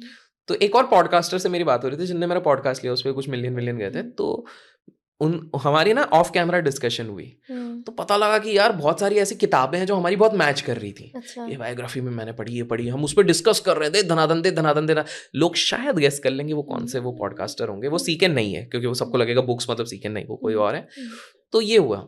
फिर मेरे को बोले, कार में हम जब जा रहे थे, मेरे को जब वो एयरपोर्ट ड्रॉप कर रहे थे, कि यार अभिषेक भाई पता है मैंने बीच में स्टार्ट किया था, मैं स्टोरी पे, अपनी इंस्टा स्टोरीज पे, वो पेज का वो एक ट्रेंड रहता है ना, पेज का वो करके फिर हाईलाइट करके अपन वो कोट वोट कुछ डाल देते हैं, मैं डालना शुरू किया था। फिर मैंने ना बंद कर दिया। फिर मैंने लगा क्यों? बोले यार हम क्या पढ़ रहे हैं, कितनी डिटेल में पढ़ रहे हैं, वो पूरी दुनिया को बताने की जरूरत क्या है? बिकॉज उनका बिजनेस भी उसी चीज से चलता है, नॉलेज बिजनेस है उनका। तो बोले मैं सारी चीजें क्यों बताऊं, I want to keep it secret, the kind of books I am reading, the kind of things I am reading, इस हिसाब से। एंड रीडिंग की तो मैं बात करूं यार, जस्ट बिकॉज इधर छिड़ी हुई है बात, तो जो हमारे इधर सबसे ज्यादा किताबें जिन्होंने लिखी है चाणक्य के ऊपर, राधा किशन पिल्लाई सर। मैं उनके ऑफिस में जब बैठा, I was shock to the core. भाई साहब, ऊपर का ड्रॉर खोलो, देख किताबें, इधर किताबें, उधर किताबें, इधर मैंने बोला सर ये किताबें रखी गई हैं? बोले ये तो पढ़ ली हैं। मैंने पढ़ ली हैं, दोस्त मस्ट भी ज्यादा नहीं, 4-5 हजार किताबें होंगी, वो पढ़ ली हैं। ये 4-5 हजार किताबें जो पढ़ ली हैं, जो रिपीट में पढ़ते हैं। अच्छा। फिर उधर बाहर दिखा, बोले उधर वो 5,000 किताबें रखी हुई हैं जो एक ही बार पढ़ी हैं। इतना पढ़ लिया। सो बेसिकली कुछ लोगों ने ये बहुत ज्यादा डेवलप कर लिया है हैबिट। सो इवन सारे बड़े लोगों को, विवेकानंद जी का भी बोलते हैं कि वो तो किताब देख के पढ़े, ओशो का बोलते हैं वो जल्दी किताब पढ़ लेते थे। ओशो ने तो 1.5 लाख किताबें पढ़ी हुई हैं। सो ओशो इंटरेस्टिंग टॉपिक है, वो हम डिस्कस करेंगे। हाँ, ओशो इधर से ही कर लेते हैं, फिर ओशो पे ही आ जाते हैं। इल्यूमिनाटी भी रखो यार थोड़ी देर, ओशो पे आ जाते हैं। हाँ, आप रिसेंटली नेपाल गए थे ओशो के आश्रम में, तो क्या लर्निंग्स मिली आपको वहां से? Plus as a character Osho के बारे में आपका क्या ओपिनियन है? ओशो को लेके बहुत गलत धारणाएं लोगों ने बनाई हुई है। शायद मैं भी थोड़ा बहुत था वैसा, लेट्स एडमिट, हम इवोल्यूशन के फेस पे हम धीरे धीरे समझते सीखते हैं। ओशो बहुत ही आगे की सोचते थे जिसके लिए दुनिया तैयार नहीं थी। Okay. एक व्यक्ति थे ओशो जिन्होंने 1.5 लाख किताबें अपनी जीवन काल में पढ़ ली। एक ऐसे व्यक्ति थे जिन्होंने कोई वेपन उठाए बिना पूरे अमेरिका को नचा दिया था। अमेरिका सोचो बिना वेपन उठाए उनको खदेड़ने पे लगा हुआ था, कभी अरेस्ट कर रहा है, कभी बिना वेपन उठाए। ओशो ने कभी नहीं उठाया, बिना कुछ अमेरिका को डायरेक्टली बोले उसने सबको हिला के रखा था। एक ऐसा व्यक्ति था, एकमात्र व्यक्ति थे ओशो जिसने खुले आम पॉलिटिशियंस को चैलेंज किया था, जुडिशरी सिस्टम को चैलेंज किया था, सीधे सीधे बोलते थे भैया ये गलत है ये सही है। सो ओशो की शायद सबसे बड़ी गलती भी यही रही कि हमारे देश में इतना बोल्ड होना सही भी नहीं होता। बट जो थे ओशो थे तो थे। ओशो के जब मैं आसपास सन्यासियों से मिला तो उन्होंने अपने जब रियल लाइफ इंसिडेंट्स शेयर किए, फॉर एग्जाम्पल मैं इंटरेस्टिंग आपको एक आपके व्यूअर्स के लिए बताता हूँ, ये कहीं पर भी नहीं पता है अभी। रंग दे बसंती कैसी मूवी थी? बढ़िया। रंग दे बसंती के जो राइटर हैं कमलेश जी, वो ओशो सन्यासी हैं। अच्छा। उन्होंने वो संजय दत्त की खलनायक भी लिखी है, सारे बड़े बड़े के राइटर्स हैं। मैं उनसे जब मिला, क्योंकि उनने ये पब्लिक डोमेन में स्टोरी बताई हुई है तो मुझे कोई क्वाम्स नहीं है बताने से। तो कमलेश जी जो ओशो के बहुत बड़े सन्यासी हैं, बहुत प्यारे इंसान हैं, उन्होंने बताया कि बॉस उनकी वाइफ कंसीव नहीं कर पा रही थी, बेबी नहीं हो पा रहा था, मिसकैरेजेस थे, कुछ थे उनके पर्सनल रीजंस होंगे, हो ही नहीं रहा था।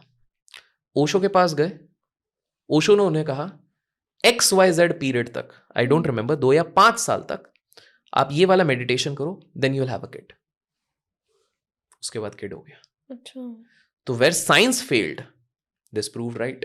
और ये एक केस नहीं है, ऐसे बहुत सारे केस। अच्छा, कुछ लोग ये सोचते होंगे यार ओशो ने 1.5 लाख किताबें कैसे पढ़ ली? It is not humanly possible, क्योंकि मैथमेटिकली आप कैलकुलेट करो, 10 साल की एज से भी शुरू किया, 60 में डेथ हुई, 50 साल में अगर एवरेज 6-7 किताबें भी वर्स्ट केस अपन लेते दिन भर पढ़े तो वो भी 50,000 55,000 किताबें ही होंगी, वो भी एज्यूमिंग कि वो ट्रैवल भी कर रहे हैं, तो कैसे हो गई?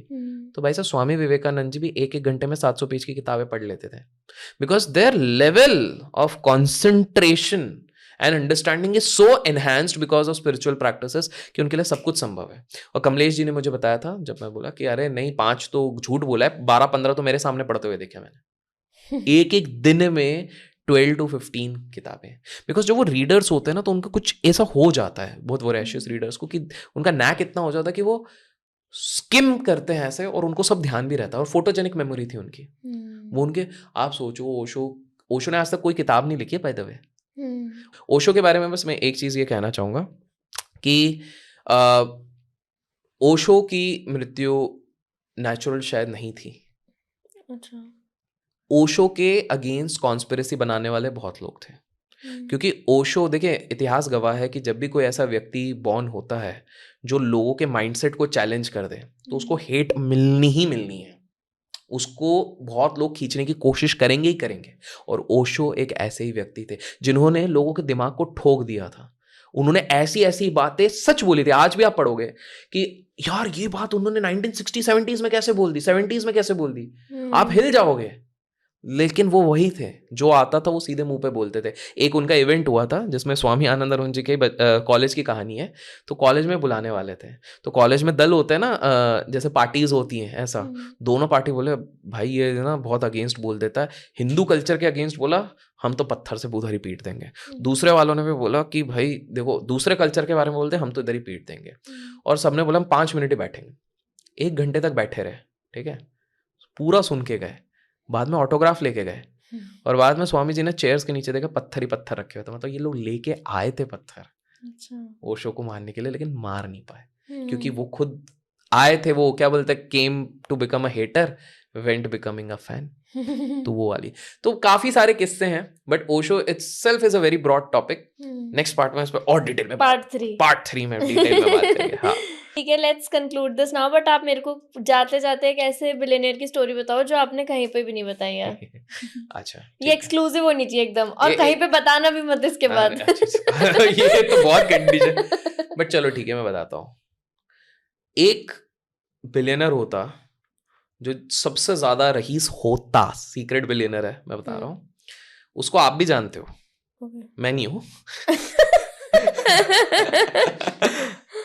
वो है निकोला टेस्ला, द साइंटिस्ट जिसने एसी करंट का निकाला था। आपको पता है उनके उनकी बड़ा ट्रैजिक कहानी है। एडिसन के अंदर वो काम करने आए, एक बार मजाक मजाक में एडिसन ने बोला कि भाई एक शिप का मोटर्स का प्रोजेक्ट था जो कोई सॉल्व नहीं कर पा रहा, कोई बड़ा सा बड़ा साइंटिस्ट नहीं कर पा रहा था।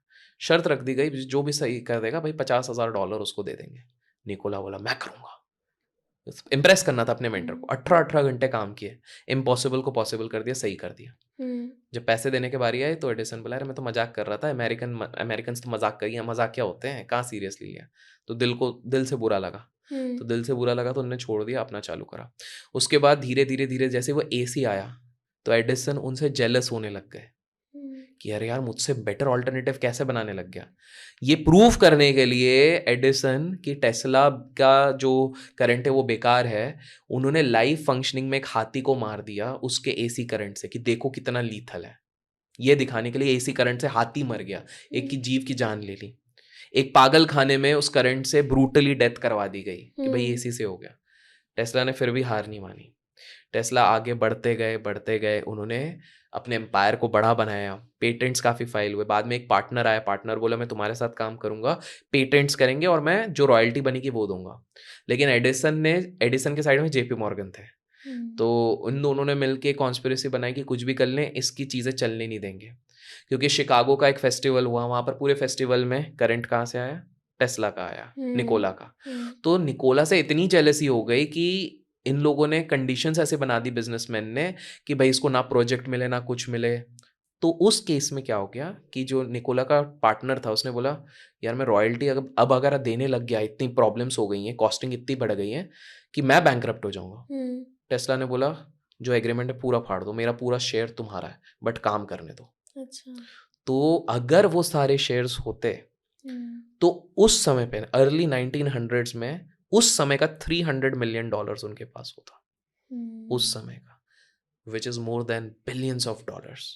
सो निकोला टेस्ला एक सीक्रेट बिलियनर थे जिनको इतना हैरास किया गया कि अल्टीमेटली एक होटल में बैठ के उन्होंने अपनी खुद की जान ले ली। अच्छा, साइंस को इतना ज्यादा कंट्रीब्यूशन देने वाले इतना फ्रस्ट्रेट हो गया। 18 घंटे काम करते थे वो, 4 घंटे सोते थे, 4-4.5 घंटे। He was so dedicated. Interestingly आपको पता है उनकी लाइफ सबसे ज्यादा ट्रांसफॉर्म किसने करी थी? किसने? स्वामी विवेकानंद ने। अच्छा। निकोला टेस्ला शिकागो के टाइम पे एक उसके बाद जब आए तो एक पार्टी हो रही थी, एक हीरोइन थी सारा करके, और उस पार्टी में स्वामी विवेकानंद जी को भी बुलाया गया। विवेकानंद जी बोले क्या पार्टी वार्टी में तो क्या ही करना है। जब बात हुई तो निकोला अपने फिजिक्स का ज्ञान बता रहे हैं, ये अपने वेदों का ज्ञान बता रहे हैं। That is when east went mixed with west. Vivekananda ji ने इनको बताया कि भाई भगवद गीता ऐसी है, ये है वो है वो है। इसीलिए निकोला टेस्ला के बहुत सारे साइंटिफिक पेपर्स में आपको संस्कृत वर्ड्स दिखेंगे, because he got so inspired by Swami Vivekananda and फिर उसने लिखा। और दुर्भाग्य हमारे देश का ये है कि हम हमारे ही संतों को, इतने प्यारे प्यारे संत हैं, उनकी रिस्पेक्ट करना नहीं जानते हैं। स्वामी विवेकानंद जी की भी और किस्से हैं जो मैं बताऊंगा अगले पार्ट में। समझ गई? थैंक यू सो मच आने के लिए, बहुत मजा आया again. Thank you so much for inviting me again and hopefully लोगों को पसंद आए तो वापस आए। हाँ बिल्कुल। Thank you. Thank you.